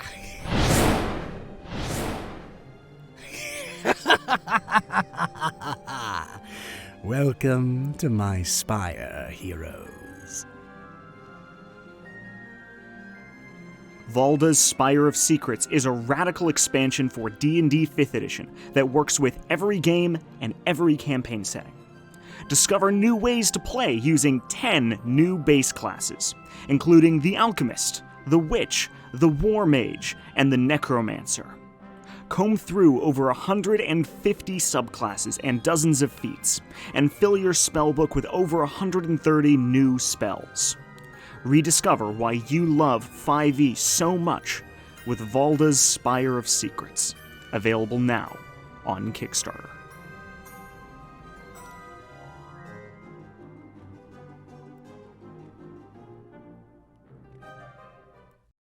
Valda's Spire of Secrets is an electrifying 380-page expansion for 5e, packed to the brim with new ways to play. Discover our 10 new base classes, experiment with over 150 subclasses, and add over 130 new spells to your spellbook to create characters you never thought possible. Bring to life the greatest hero you can imagine with a bottomless well of options, and reinvigorate your love for 5e. Spire of Secrets works with any setting and any adventure. Think about it like an expansion for the core rules. It's not a new edition or a campaign setting, it's the player's handbook 2 you dreamed of. It's 5e expanded, 5e unleashed. So head over to spireofsecrets.com and get your copy today.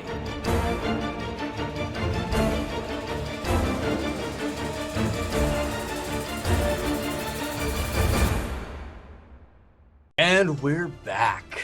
Howdy, y'all. Howdy, y'all. Well, hello, everybody, and welcome back. So, thank you for joining us for FEYWILD West, as my brain just completely shut down for half a second there. Reboot.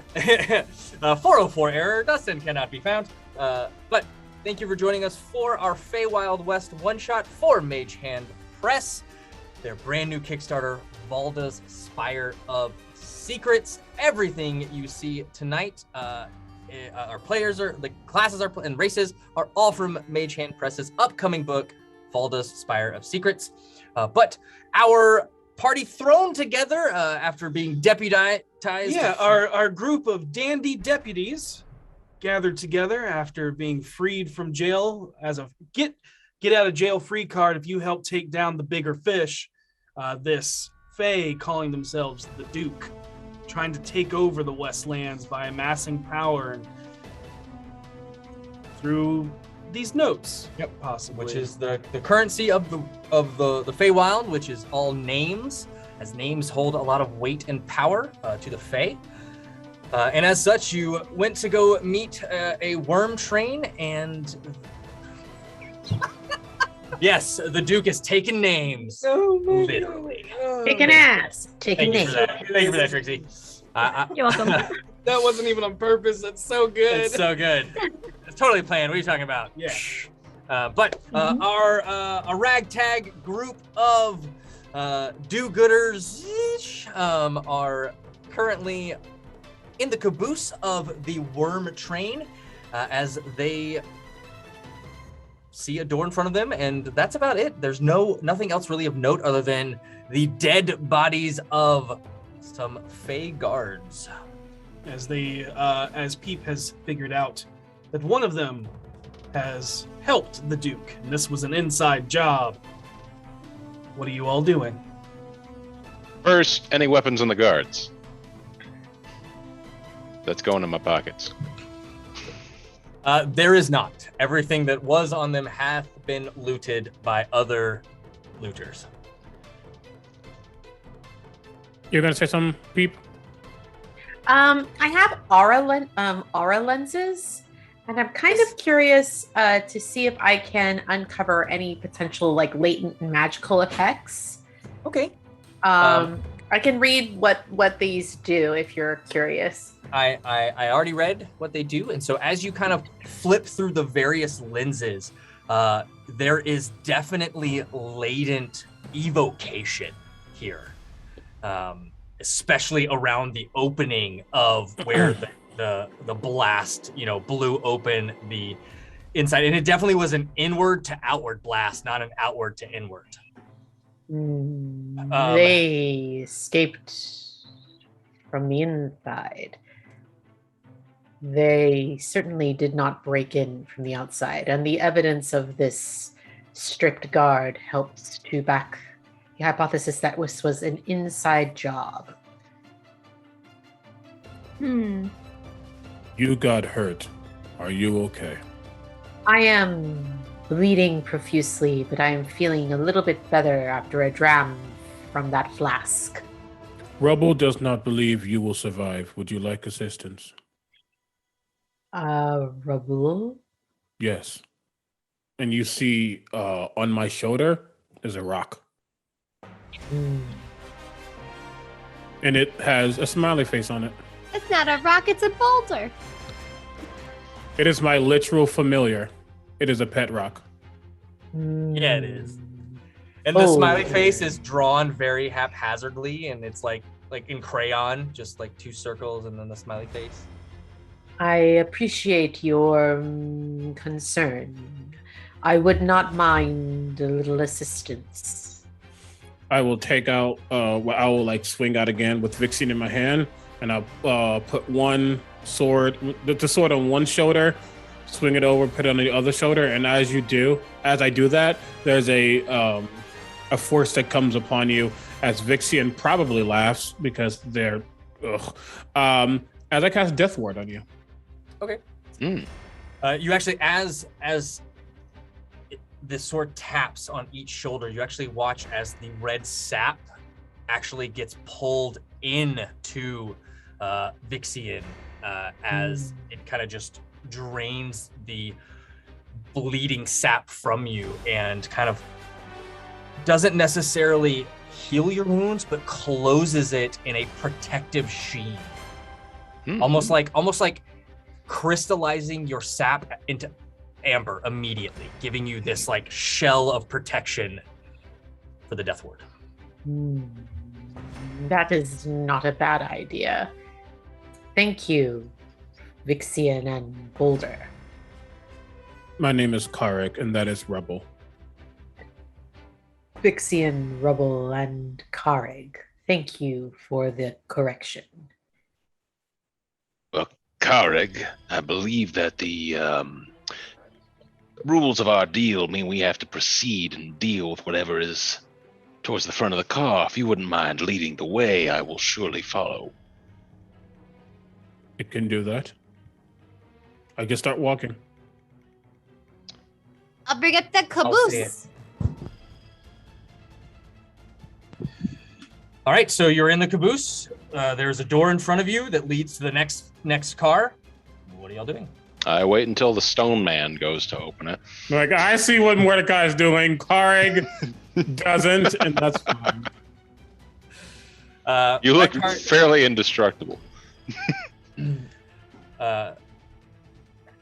Kareg, you slide open the door, and it kind of goes to a little like pathway that leads to a second door. There's a window, and as you kind of peer in, you see this is like a luggage storage car. There doesn't appear to be anybody inside, but you can see that everything is ransacked. And the carts aren't butted up next to each other. They're moving kind of like as this is an organic creature, but there's like a 5-foot gap from door to door. I'd like to cast Bark Skin on myself just to give my AC a boost. Sounds good. Absolutely. You become even more barky. Yes. Is that possible? Peep that 16 armor class. Hey, all right. Nice. Excellent. There is nothing in here. Unless anyone has a better plan, I say we just keep pressing forward. There are probably clues here that could help us, but I believe that time may be of the essence. Agreed. And I will wait for someone big to continue to move forward. Karek keeps going. Okay. All right, so slides open. There's another little pathway that leads to the next door. I'm gonna edit that very slightly. He walked straight into the door at first, thinking it will open. That is not how doors work, Karek. I was unsure. Then he'll open it. You're all, as Karag is taking the lead, and I think Mordecai close behind, you're all moving through the second car, and you see that it's just full of crates and marked luggage and things like that are too large to be side stowaway pieces and things like that. Some of them look to be opened and just rummaged through as if looking for probably some more notes, and everything is just kind of thrown about. It's haphazard in here. But Kara, you keep going? All right. Yep. And as you go to open the second door leading into the third car. Bump into it first? Yep, you bump into it first. Yep. And you... and then you go to open it, and it does not open. And this one, the window has been completely covered. Yeah, there's a shade pulled down. Is there any kind of... Sorry, go ahead.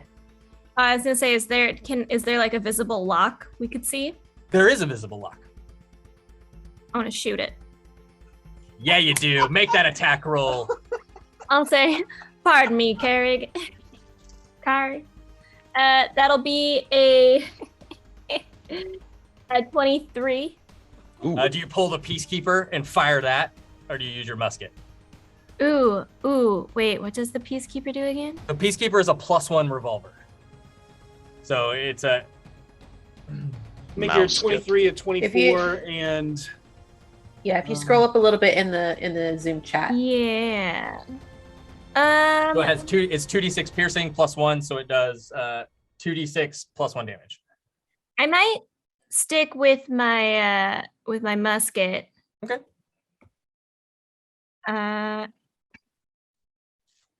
And that'll be 16 points of damage. Easily, you as you just fire, just blow this lock just open. You hear screams from the other side. As there's no more lock on this door. After you. I keep going. All right, you slide it open, and as soon as the door flies open, does a 21 hit your armor class Karrig? There are multiple questions that I... Oh. You muted yourself. Right, yep. Multiple questions. Questions I need to ask. Who shot? So you're looking forward as you... Yeah, as soon as you open the door, a shot goes out. And as you look, you see, and everybody looks into this room, you see a passenger car. And you can see there are 4 red caps who have 4 hostages of other Fey in front of them, and they're using them as cover and firing. Okay. They are also pulled to the side where there are rows and rows of seating that are aiding in their cover as well. So they will have 3/4 cover, as literally the only thing visible is half their head and their arm sticking out with the gun. Yep. No, then yes, a 21 does hit. Because I highly doubt a red cap is a higher CR than I am. You take 14 points of piercing damage.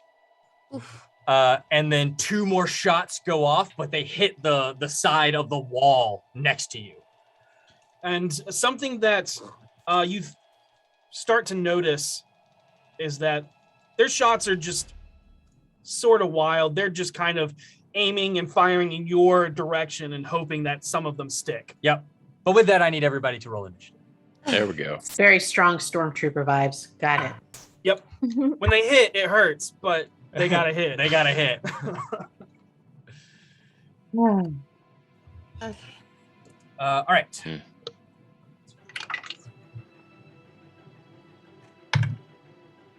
Oh my goodness.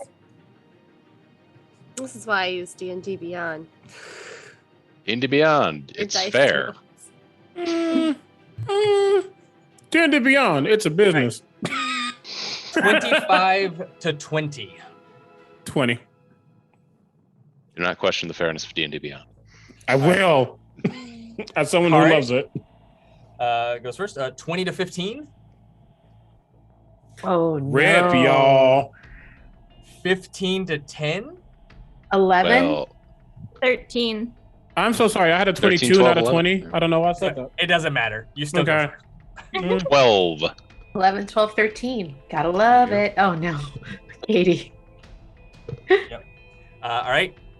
15 to 10. I did that. 10 to 5. 9. Hey. What's your dex mod? It's 4, Oh, it's right? +4. Yeah. Okay, so it'll be Lottie. I rolled a 5, and the last time I rolled a 2. So 2 of them fired, and the other 2 kick over a crate as you just see these brass cover the entire floor. As bullets just line the ground. And these don't look like crystal. They bullets. look like actual, like prime material plane bullets. Mm. Yep. All right. Those don't belong here. Yep. All right, Karig, you're up first. Okay.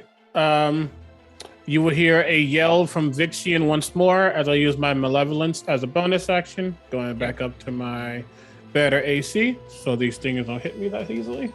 And then, yeah, they're bullets, but I don't think he understands what that even means.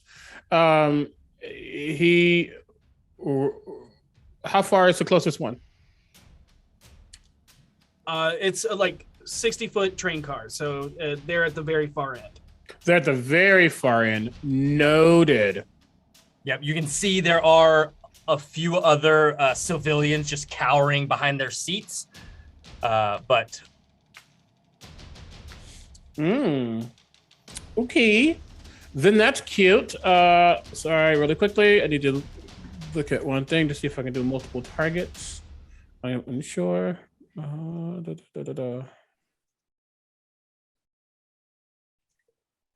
For some reason, I thought they were close. I was gonna run up on them, but there we go. Okay. Nope, just one target. Cool.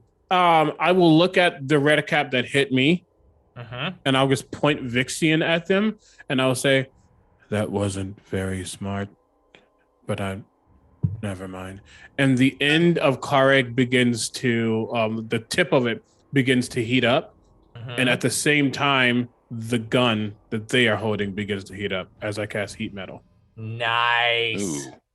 Very nice.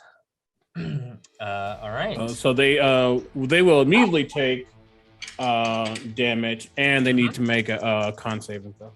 Yep. Well, Ooh, 8. Give me that damage first. 8 points of damage. It wasn't long. Okay.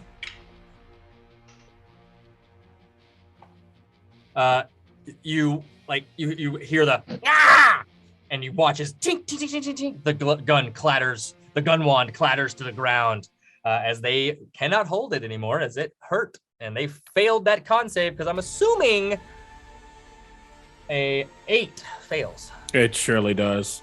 And then I'll use my movement to go forward. I'm just gonna move my full 30 feet. Okay. 30 feet. Okay.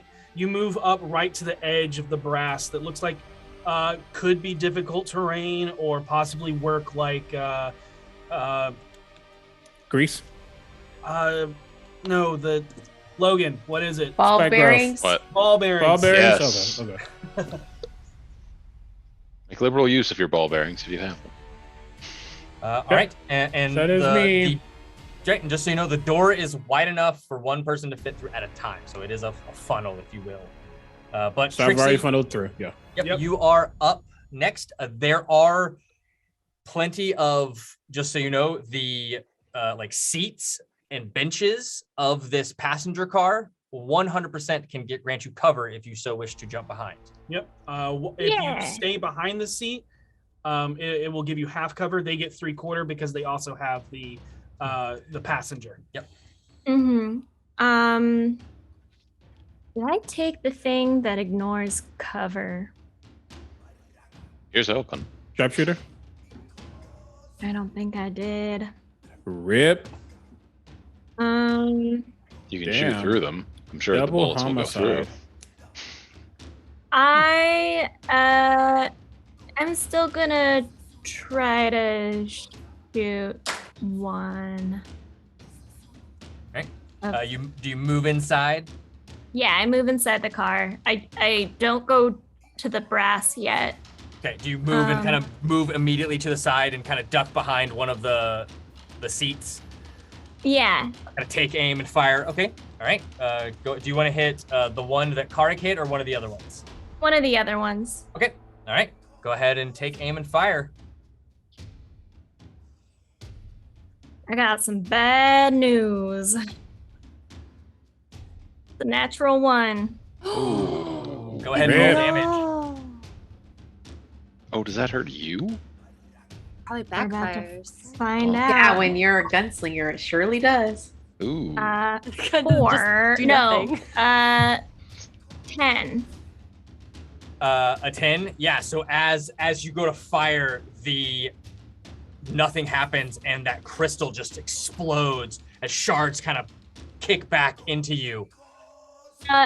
Is that the misfire? That's misfire. Yeah. Because I have a feat. I took Musketeer.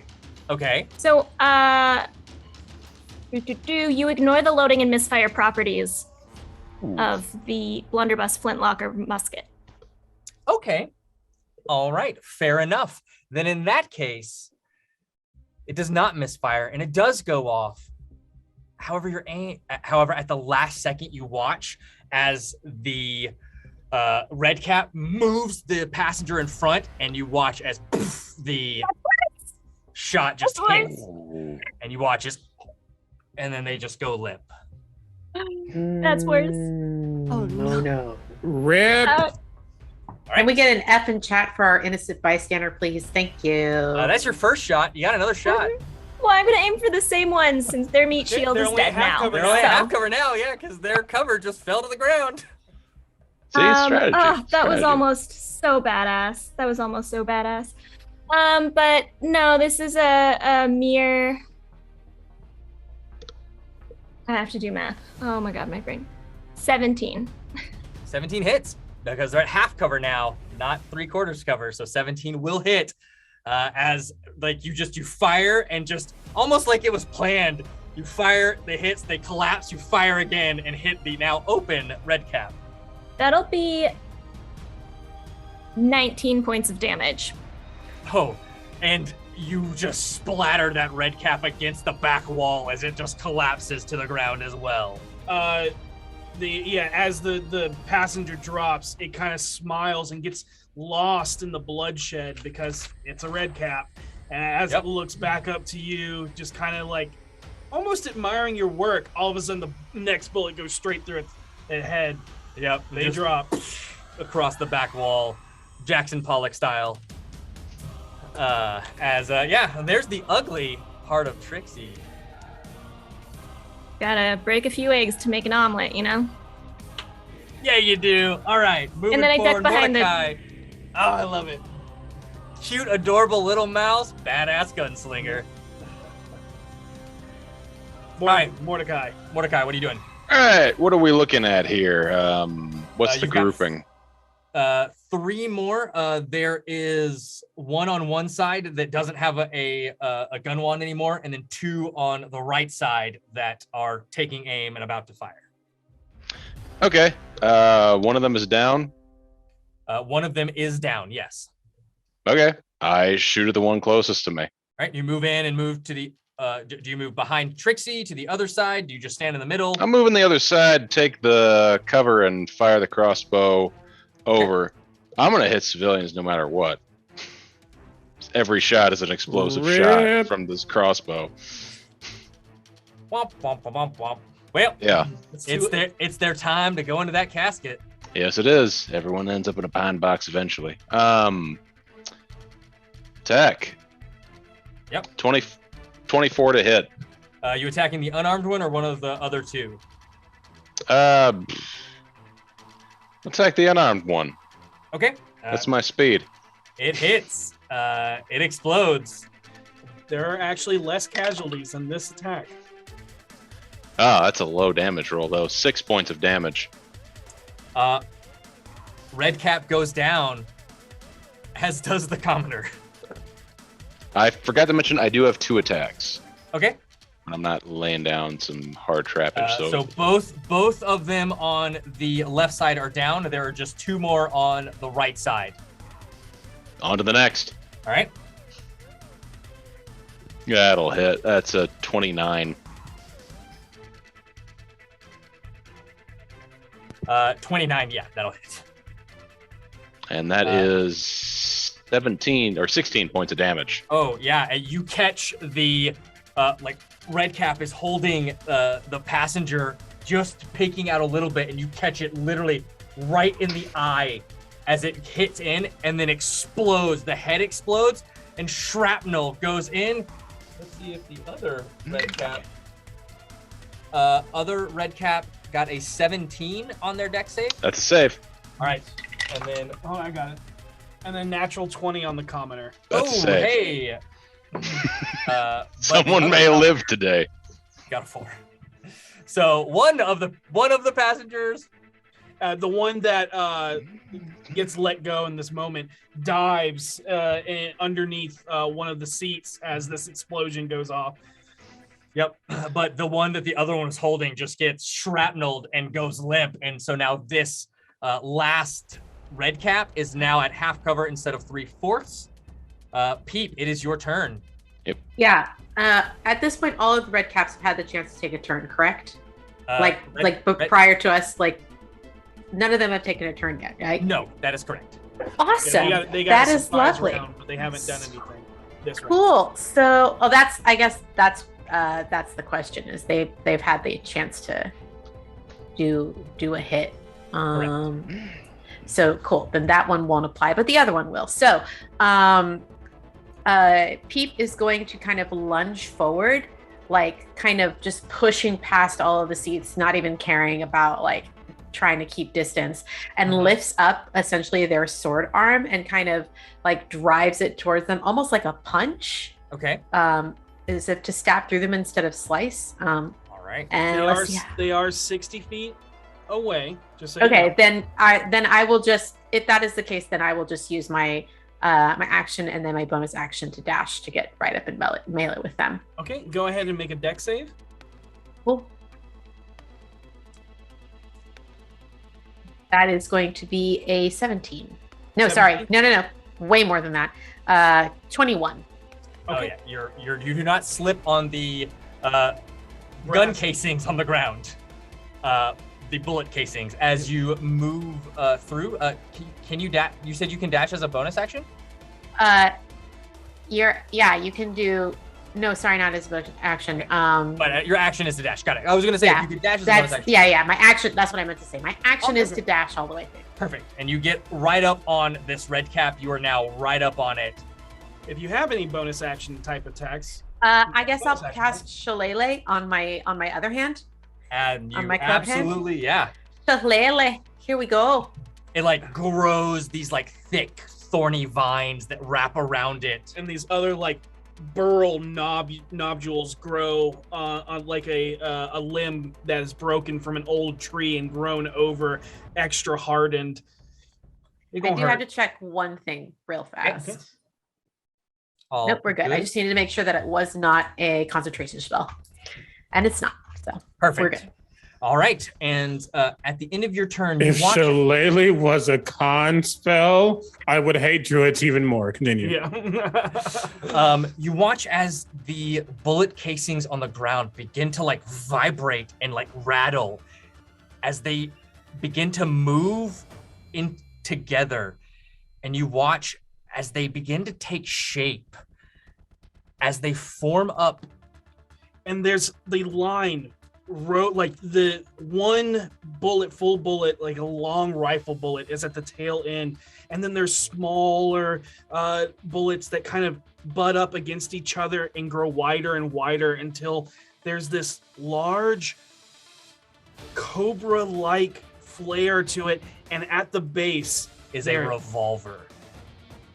as they turn into gun snakes. Mage Don't hand like press. that one. I don't like that. I do not like that. And there's 2 of them. There is 2 of them. One is Amazing. That one. Yep, one is going to take aim at Carrig, and the other is going to take aim at Peep, because y'all are out in the open. I need to check one thing real quick. Sorry. There's a lot of things. Thank you. Okay. This is why you mark down where things are and pages on things. Great. Yes! Great. The minute these things take form and they begin to start aiming, Vixian in my hand looks at both of them. And I feel like there's a level of sinister laughter that comes from them. And Karek says, I don't think that will be necessary. As I use a reaction to cast Jam Weapon. It is a literal spell. The firearm you target jams upon firing. The attack fails and the firearm is jammed. It cannot be used to make an attack into a creature using this action to clear the weapon malfunction. When Holy I cast shit. a higher level, you can jam one additional firearm. Technically, it's a construct creature, but that's awesome. Oh, So- It's too cool to say no. Like the rule yeah, must absolutely apply not here. saying no to So that. cool. That is awesome. Yeah, and they just slither up, and that it's like the shell casings form this cobra, head as the barrel sticks out, and it menacing looks up, and you see the hammer cock back, and then click. I will ask. Does it target 1? He cast it at a higher level. I can do it at a higher level, so I can do 2. Yep. So good. That's what I was checking. I was like, can I do wait? What is So the higher level good. of features? So Do they start good. coughing? Get All right. wrecked. DMs, get wrecked. No, I love it. I'm all about it. Lottie, your turn. Go ahead. So Ooh, good. okay. So I got 2 gun snakes, huh? That's You got 2 gun snakes and 1 red cap. All right, here's what we're gonna do. But the red cap is currently in front of a very, very angry looking mandrake that has very scary looking sword arm. Ooh, okay. All right. So here's what's up. I'm gonna spring heal into action because it's a bonus action. So I can do that. And while I jump in the air, I'm gonna whip out my finger guns and start blasting. Yeah, you are. You took finger guns. That's amazing. It's a spell. It's so good. It's so good. So good. So I imagine I'm close enough for this. So not only am I whipping out my finger guns as I spring into the air, we're doing a split fire. So we're gonna split up the damage amongst the snake guys in the red cap. And I want to use fate dice to add to the damage. All right, do it. All right, so first let's see if I hit. Because this would be so cool. I want it known if I wasn't playing Kareg, I mean, if I hadn't played so many before, I would have played a War Mage. War Mage is my favorite class. Ooh, okay, so that's 27 to hit.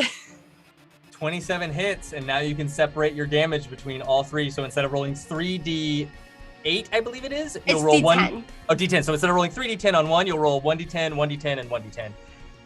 And your intelligence modifier is only added to one of those, though.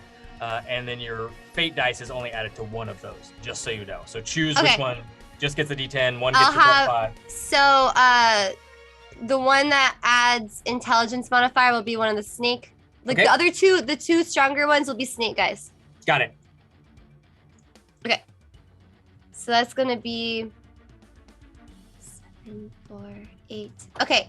So we got 10 for one of the snake guys. Okay. We got oh, I need to roll the. Is 2d6 or 1d6 for the fate For- dice? It's 2d6 on damage. Okay, it's like that. Yep. All right, 14 for the second snake gun. What did you, and remember, if you roll a 1 or a 2 on your fate die, we don't get them. I rolled a 2. All On right, one so of you them. do not get your fate die. So you get, because, yeah. And then a 4 for And the red cap. damage on the red cap. Yep. But yeah, but you're just like literally. Pew, pew, pew. Yeah, come in. You're like, literally fingers. As these energy blasts shoot out of your fingertips. Now, question: did you jump forward, or did you just jump up into the air, fire, and then land back down?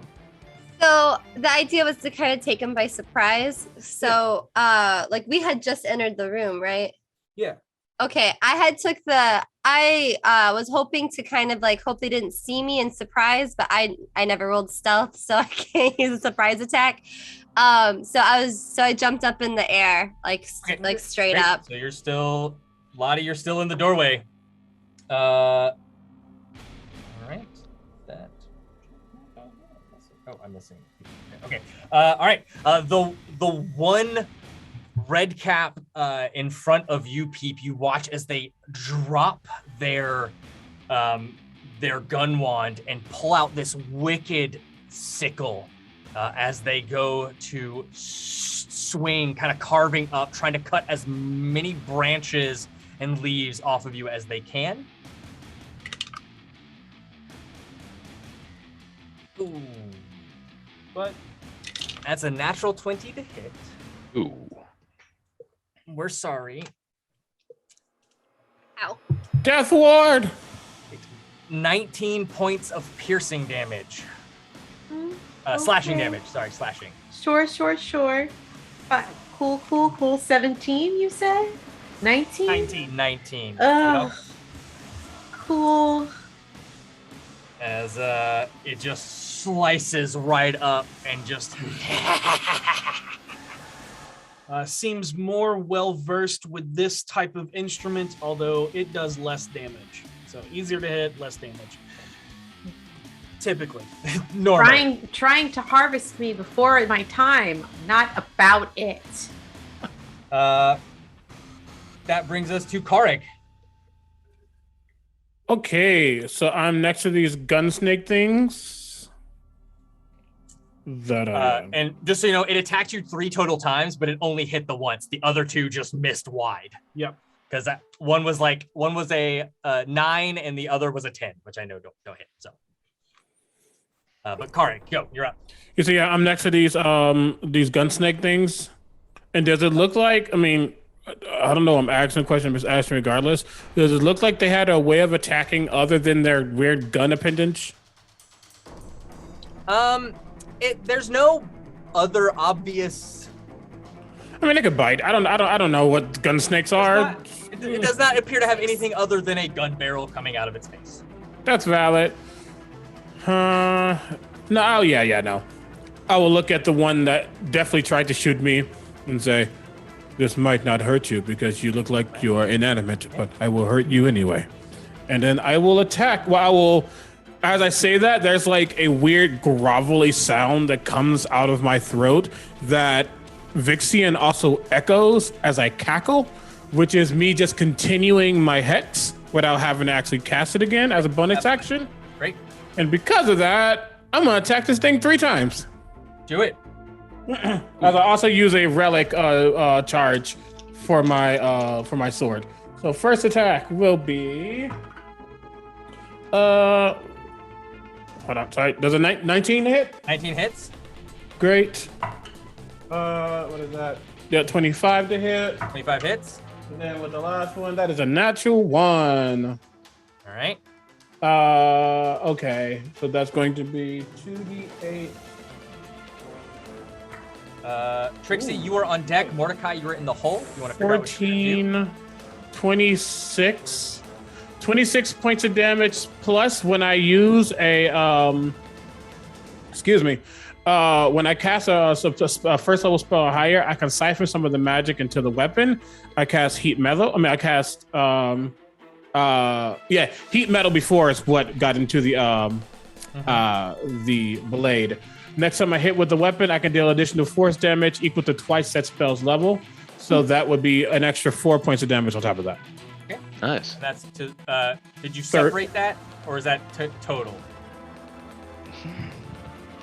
Did you need me that was 2 attacks total? That was 2 attacks total. Okay, I'm going to tell you right now, you cut both of them down, not just one. Because your first attack, the damage with that would have felled 1. Because of the finger gun damage, they were hanging on by a thread.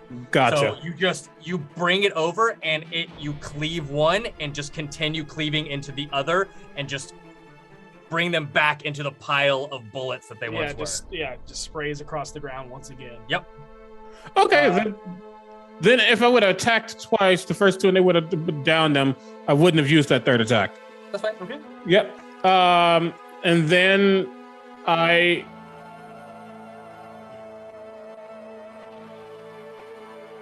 go for it. I go towards the other red caps. All right, so moving up next to Pete. Yep. Make a dex save. Is this an effect that I might be prone if I fail? Yes. I have advantage. Okay. Stoneborn. Yeah, absolutely. Awesome. 16 on the die. You're fine. Absolutely. Move up, and if you want to make, but we'll say that 3rd attack would be the natural one, so you would have missed on that 3rd attack against that 3rd creature, unless you were going to do something else. No. I wouldn't. The card wouldn't have attacked when it continued. Okay. So no. That I can say that 3rd attack didn't happen. Sorry. Copy that. Yeah. Mordecai. Sorry, Trixie. You're up. Oh, I'm gonna be shooting some more. All right. There is a red cap. He only has half coverage, so go ahead and just put a hole in him. Yeah, that'll be 25. Oh yeah, that'll hit. Roll damage.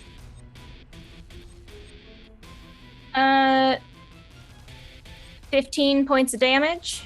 15 damage. Go ahead and sing us that swan song as you fell the last red cap. Trixie just pops up from behind the seat, takes some aim, pulls that trigger as she's taking a nice slow exhale, pops it right in the cat.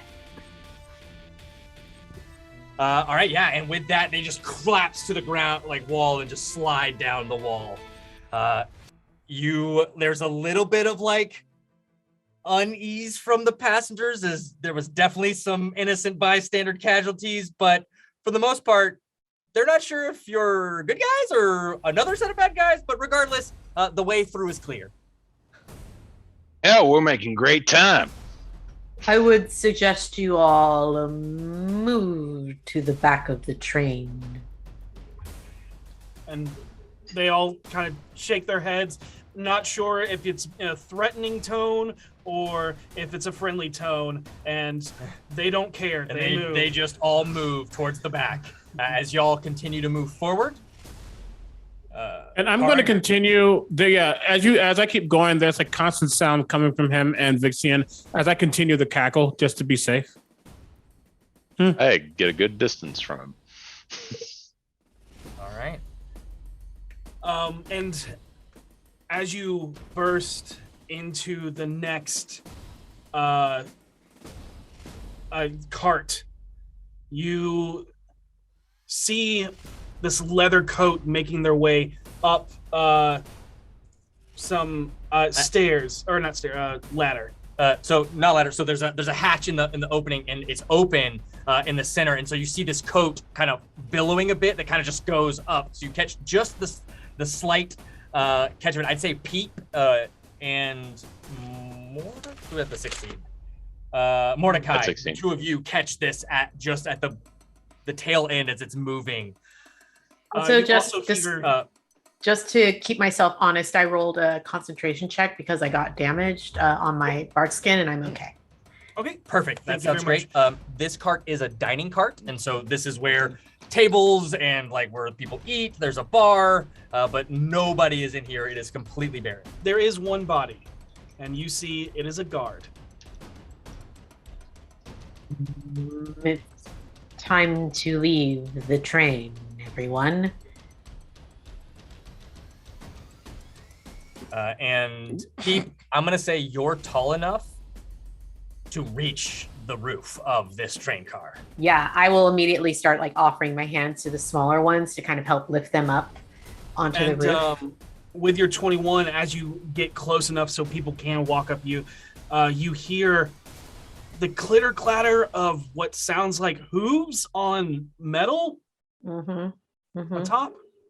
Yep. We must hurry. And they're just like shoving the small folk up. I will be shoved up near the end. If you Could want to I go have last, that's moved fine. past so I'm not like stuck waiting for them going up? Or would they have like started before? If you want to go first, Karig, they would defer to you. Yeah, he would just immediately start to move. Because knowing that that's going to take a little second trying to pull them up. Yeah. So I would say that I guess in this case, the marching order that makes sense to me is that it's Karig and then Trixie and Lottie and then Mordecai and then myself. Okay. As you all make your way up onto the roof of the train, it is moving. It has slowed down a bit. So maybe the deputy has made her way up front. And so it's not as just barreling forward as it was before, but it's still hard. And you are in the midst of this wild dust storm as you go. And as you pull yourself up, you see on the other car, kind of moving towards the front from where you are, you see 2 satyrs carrying a crate. And you can see that they look identical. As they move forward, and in front of them, you see this tall humanoid figure, which is weird because it looks as if they are a she fairy, but they're 6 feet tall. And there is no wings. You just see this duster that's billowing in the wind as they are just hammering on. And as you pull yourself up, you see they look and their skin shimmers like iridescent, which separates it from that of an elf or an eladrin. Their ears a little bit longer as they're kind of cut down and bent underneath the brim of the hat. As they look back towards you, it's just pure, vibrant blue eyes. Full sclera with a silver ring iris. You can see that they have a very ornate revolver on their hip, as well as a very filigree-laden rapier. And as they move forward, you see they notice you. You watch as the 2 satyrs kind of hammer in something into the edge of the crate that kind of bolts it to the roof. As they all take aim, I need you all to roll initiative again as you are staring down at the Duke himself. Ooh. Natural 20. Nice. Also, shout out to Talon and Claw for these amazing dice. Like, holy hell. Ooh, nice. Ooh. Peep, Karig, and I believe Peep. Okay. And Peep. Everybody but Lottie. You see that storm coming up along the side again. Ooh. And Peep and Mordecai, you see off in the distance, there is a large ravine that a stone bridge has been made to allow this worm to continue going. But there is like a 200-foot drop. Am I getting any kind of color from the storm? Through my R lenses? Just all of them? All the storm pings every color. Oh boy. But from the Duke, you get transmutation. Interesting. Yep. I relay that to the rest of the group. Lottie was distracted because she was redoing the paint on her face because it's porcelain, it wipes off, and she's got to redo it. All right, 20 to 15. 28. Ooh. 19. Oh my god. I rolled above a 10. Whoop, whoop. I didn't. Oh no. Neither did I. And then 20 to 15. I know Lottie got a 19. Anybody else? All right. Nope. 15 to 10. Go I got right. a 9 with advantage. 10 to 5. All right. 8. 8 as well. Y'all. I'm gonna need y'all to step it up. We're eventually going to get to attack something in this game. This only happened because I rolled well. I'll Well go done. last. So Pete and then Mordecai. Yeah, because I have a +3 to Dex, so Okay. We need to let you kill something. I appreciate you. Also, ahead past the ravine is one of those like glorious mountains, and there's a tunnel that kind of disappears into the mountain. You know, if you're still on this, the top of the train, when that comes, it may not go well. We are gonna turn into I mean, it'll be fine for the small folk, but not for me.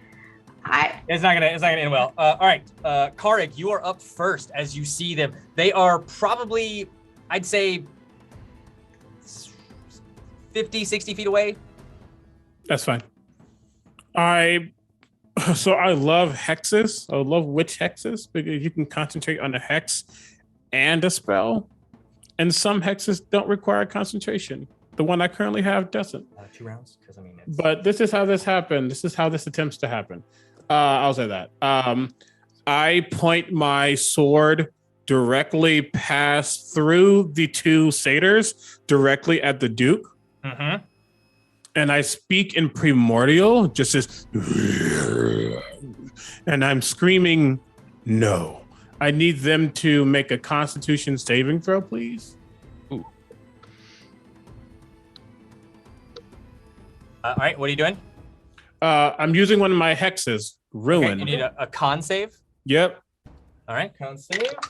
That is 21. Oh, sorry. My bad. 25. Okay, that's fine. Wow. They made that. Good con save. Yep.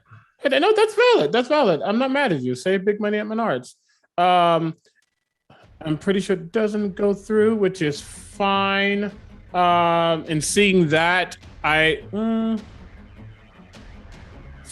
go,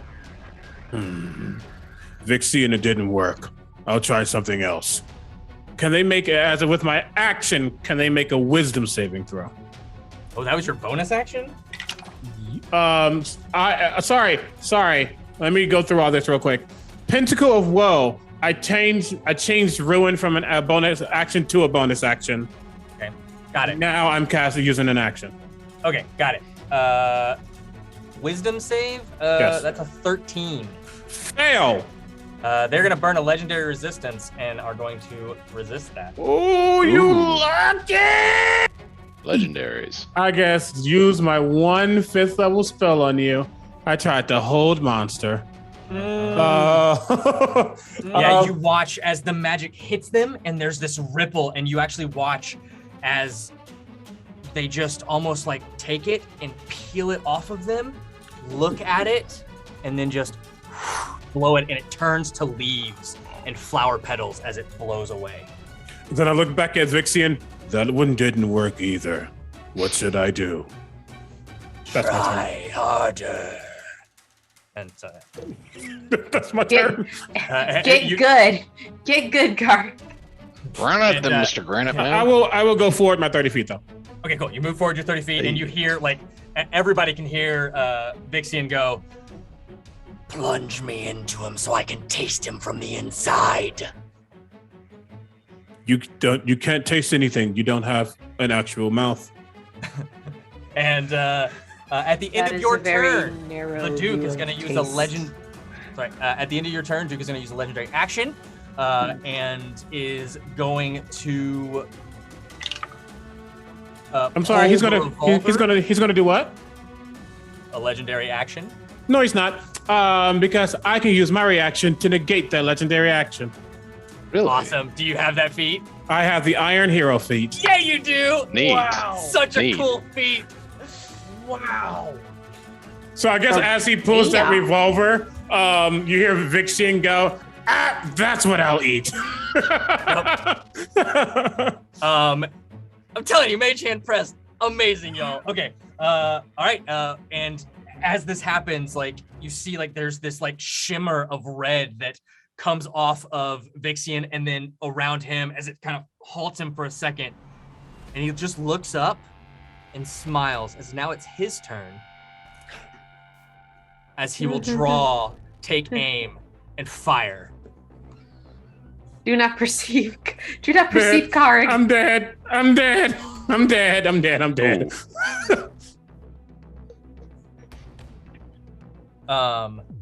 Maybe. Might be okay. All right. It could be fine. That is going to be. Where's my? There it is. Okay. And is going to make 3 shots at you. So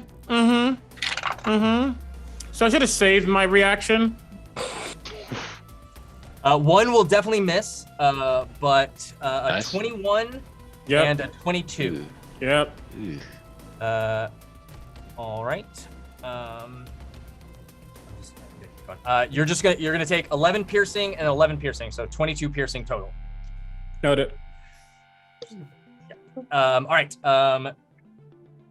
That is, and you watch as just kind of takes aim and just fires, and the barrel on this gun wand, the wand itself is a lot longer than others.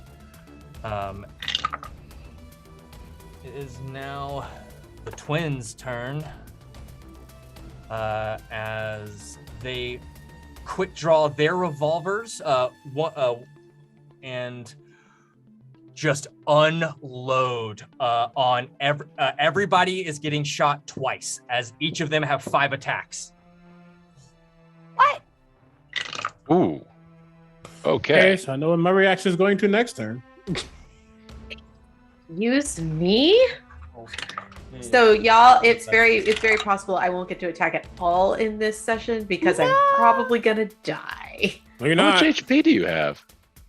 I'm down to 29. Really? That was your total. 64. Really? Yeah, my total is only 69. Nice. Wow, Really? how do I have a higher? Oh, mine's 70. I didn't roll well for my health at all. That would make sense. Just take the base, man. You all can't right, gamble so, with your life. Yeah, I took the average on mine. Average is the way to be.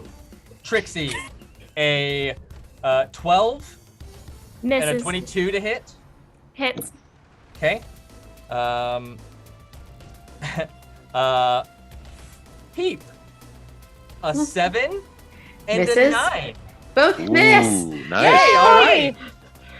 So 1 hit on you, Trixie. Mm-hmm. All right, Mordecai, a Yeah. 24 Oh, yes. and a 10. No on 10. All right. Karig, an 11 Nope. and a 23. Sure, fine. Lottie, an 8 and an Yes. 18. Oh, my armor class is 18. Ooh. Hey. I think everybody got hit once except for Pete. Yep. Okay. The gods are kind. So everybody just take 7 points of damage except for Pete. Yep. Okay. And that is piercing if you have any means to resist it, just so you know. You know, Mage Hand Press is in the chat, and I think Stoneborn should have resistance to physical damages. That's just me. That's just me. I kind of feel the same way about you know about us Mandrake that like that this I don't know. I'm a rat. I should be a god. All right, layer action. Give me D6. Trixie, roll a D100. Ooh. What now? 88. 88. And then as this train is rushing by, this hail of bullets going off, the this storm of wild magic, like dust storm, just rolls over the worm train. Go ahead and roll me a D6, Trixie. See who gets this one. Also, somebody had a blur. It lasted for a minute. It is gone. Okay. Yep.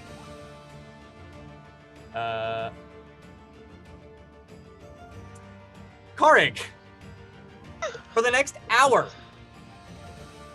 all of your ability scores are 18. Even if it lowers them. Even if it lowers them. No, don't lower my stuff. Yep.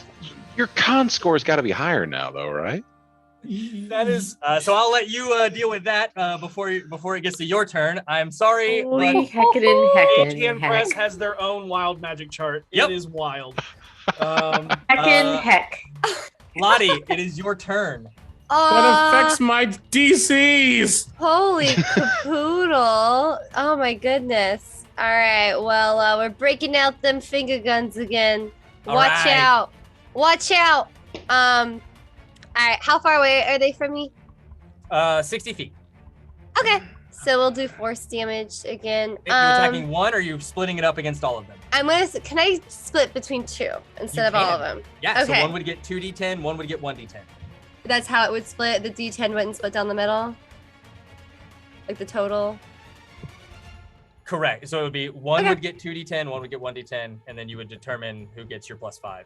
Okay, we'll do that. And then I'll use the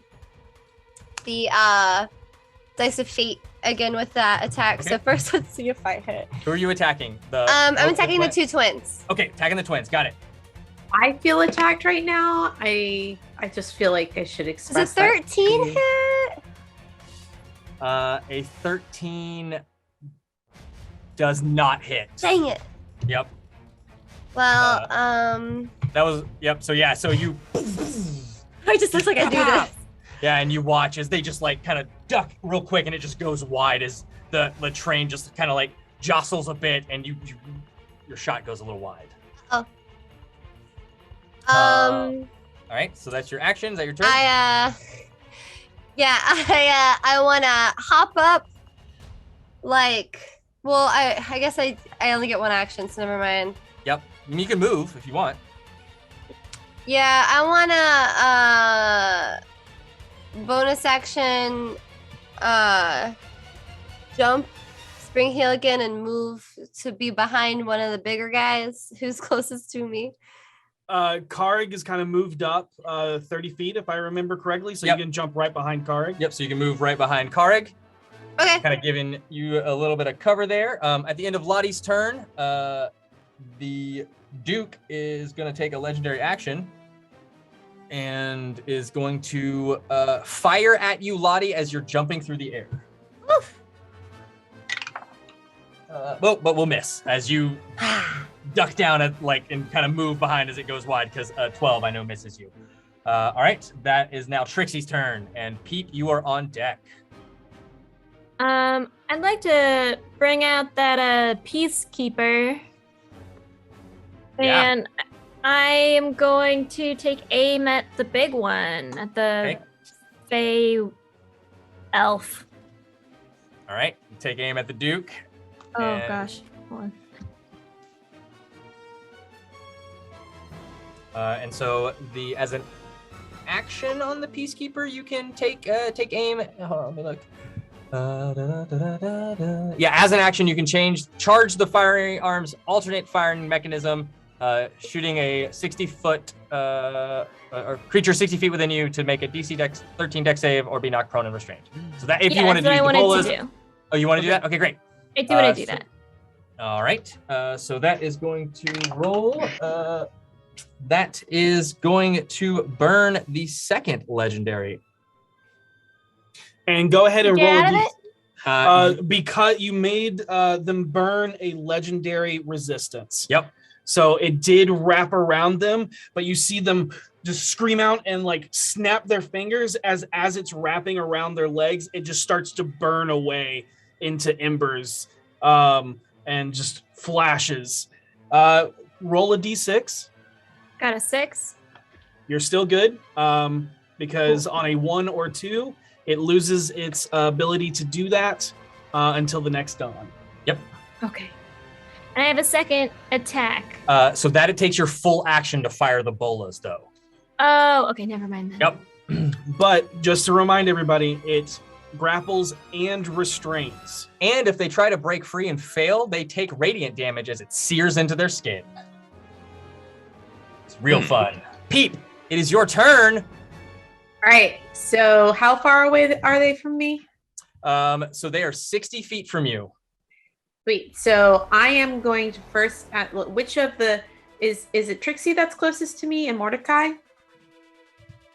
They haven't moved Trixie up yet. and have they? Mordecai are close to you. Karig and Lottie are ahead of you. Yep. Okay. So Peep will look over to Mordecai, who I'm going to make the assumption that is possibly going to move up a little bit closer, and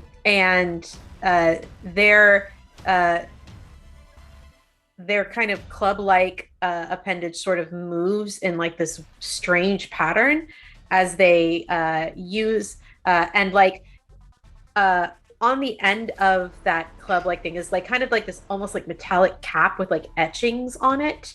It seems to like cap over it. And they are going to use their opportunistic piety to cast warding. So you if you get hit with a melee attack of any kind, the whatever hit you will take 1d12 of radiant damage. So, and then I will move up 30 feet from there. All right, move 30 feet closer. At the end of your turn, the Duke is going to take a legendary action and is actually going to move 15 feet further away. Screw this guy. All right, that brings us to Mordecai. Okay, so you got the Duke and the twins are enemies in this, correct? Correct. Okay, how far apart are the twins from each other and the rest of the group? The twins are right next to each other, and they are 60 feet away from you, 30 feet away from Karig. Karig is and Lottie are 30 feet away from you. Okay, so nobody's up on the twins yet. No, nobody's up on the twins yet. Okay, move 30 feet up. Are the twins next to each other? They are right next to each other. I fire. All right. Delaying all this damage on one of the twins. Dealer's choice. If any of them has taken damage, be that one. Okay. That might not hit. 18? 18 hits, yeah. Awesome. This man said, 18 might not hit. Dude, legendary actions. We don't know what we're dealing with. Maybe on the Duke, it wouldn't have. There you go. 14 points of damage on the first attack, and whoever doesn't have to make that has to make a dexterity saving throw. Second attack. Save. That'll miss. That's 9. Or sorry, that's 13. Dex saves a 13. That is gonna miss. So the other one will also take 14. So nice. You get both on that first one as it explodes and detonates out. Second one misses as a 13. Yep. Copy that. All right. End of Mordecai's turn. I assume everything can kick my ass until proven right. otherwise. Yep. So use this first one. Got it back. And then has used 3 because shot moved. Right. Yeah. That's resistance. That's reaction. All right. That brings us to Karig. Okay. The Duke has moved to the end of the is moving forward, I guess. I'm going to bonus action continue my malevolence.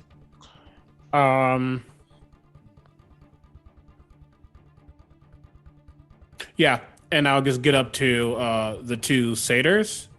And I'll stab at one. Nice. I do have a question though. Mm-hmm. Are they this again? I need to know for reasons. Are they a higher CR than me? Which one? The twins? Either any of the 3. The twins or the Duke. I figure the Duke is. The Duke is. The twins are not. Okay. That's fine. I will slash twice because he's a butt. Right. Attacking one of the twins. Yep. I'll attack the one that Mordecai just hit one, right? Yeah. They both have the same damage. Just I'll damage one. Just great. Give me some damage. 21 to hit the first time. 21 hits. AC's 15. So great. Then that hits as well. Then that will be 13, 23 points of magical slashing damage. And you just cleave in half as you cut down from here down, as you just watch as you bisect, you see the other one just scream out, "No!" As it is completely dead. And now I'm much smarter because of wild magic. I look at the other one and I say, I am harboring a very evil sword. You might be next. Ooh. That's me. Okay. All right. And as the Duke is going to continue to move towards the front of the train, as you can see the worm is now moving over, it's just cresting over that ravine. And you guys see that at the end of this 200 My apologies. foot- I would have kept moving, even if that incurs an attack of opportunity. Okay. They only have it only has a revolver, it does not have any melee. So Hey, some things can. So yeah, 30 feet. Yep. That's fine. You keep moving, and you actually watch as the Duke actually takes aim with the gun wand right at you, Karig, and at the last second moves to the left, fires 3 shots. Jam weapon. Jam weapon. What's the range on it? Depends on how far I go. 1 second. That is 60 feet. That is enough. The weapon jams.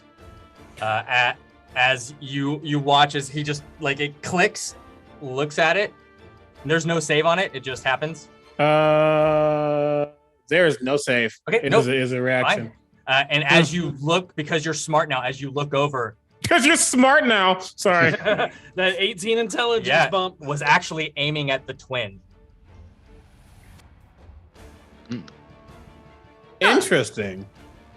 And with that, you move over this ravine. That mountain tunnel's getting real close. And as the Duke kind of just holsters the weapon, just kind of stands, just watches what transpires as the worm moves out. And as it moves over the ravine and the tunnel, you watch as the Duke just falls off the side as it opens over this ravine. You see this leather duster just flapping in the wind as they're just kind of embracing the fall. And then you see the leather duster itself split and then split again as the duster becomes wings. And you can now see that the duster was actually his wings as he takes flight and soars away. The remaining twin, drops his gun and holds his hand up. And before everyone comes careening into the mountain ahead, the worm itself starts screeching to a halt as you believe Deputy Thronia has finally slowed down this train, making sure that you do not go splat. However, your quarry has gotten away. But you open the case and you can see it is full of names. So he did not get away with his prize. And as you stand atop this train car, looking out at the Duke, a she-fairy the size of a medium-sized humanoid, the size of an elf, moves away. I think that's a great place to end this one-shot. As someone is driving off into the sunset. You don't understand how badly I want to dimension door to this creature and then just telekinetically hold them in place. Well, we'll probably the future holds many possibilities for this group because we have a promise to keep.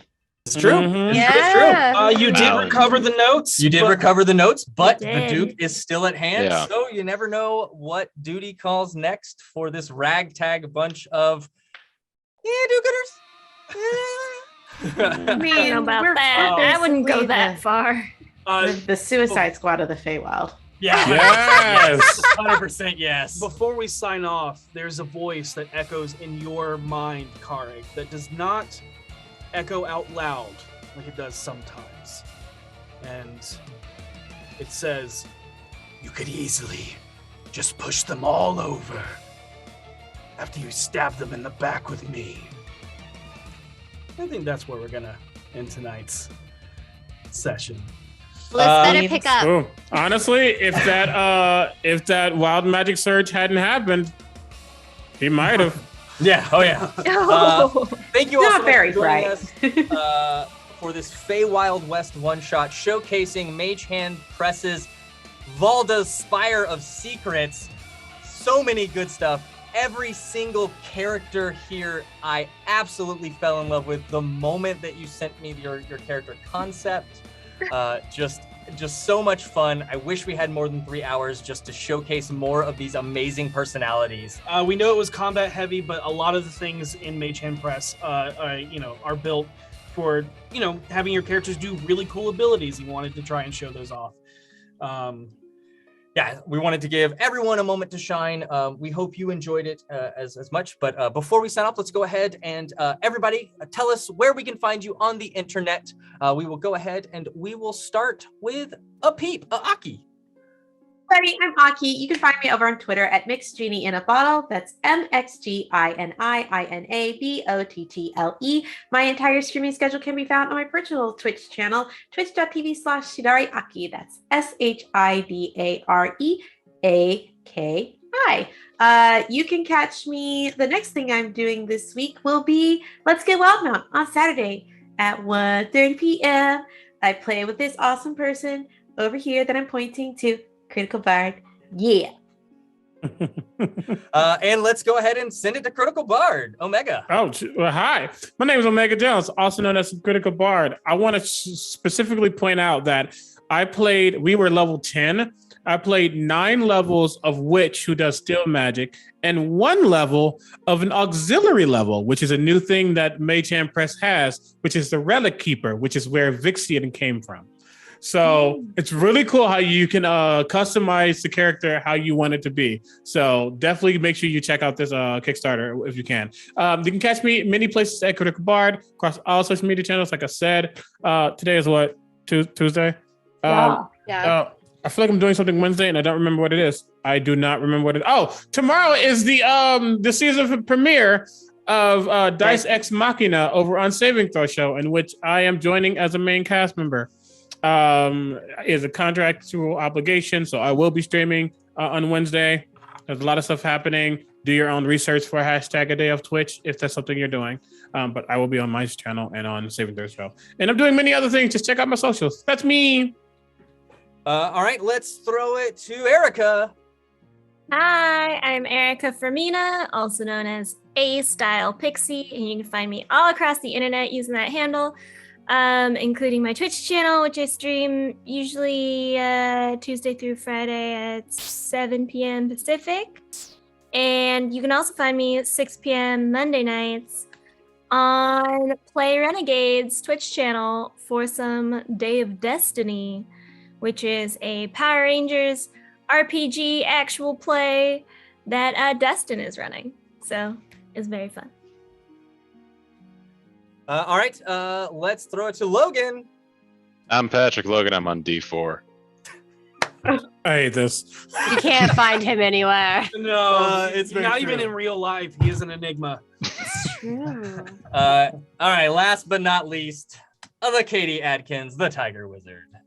Hiya! So I'm Katie Adkins, Cadkins, the Tiger Wizard. That's the Tiger Wizard. The is important. Otherwise, it's going to send you to some other guy.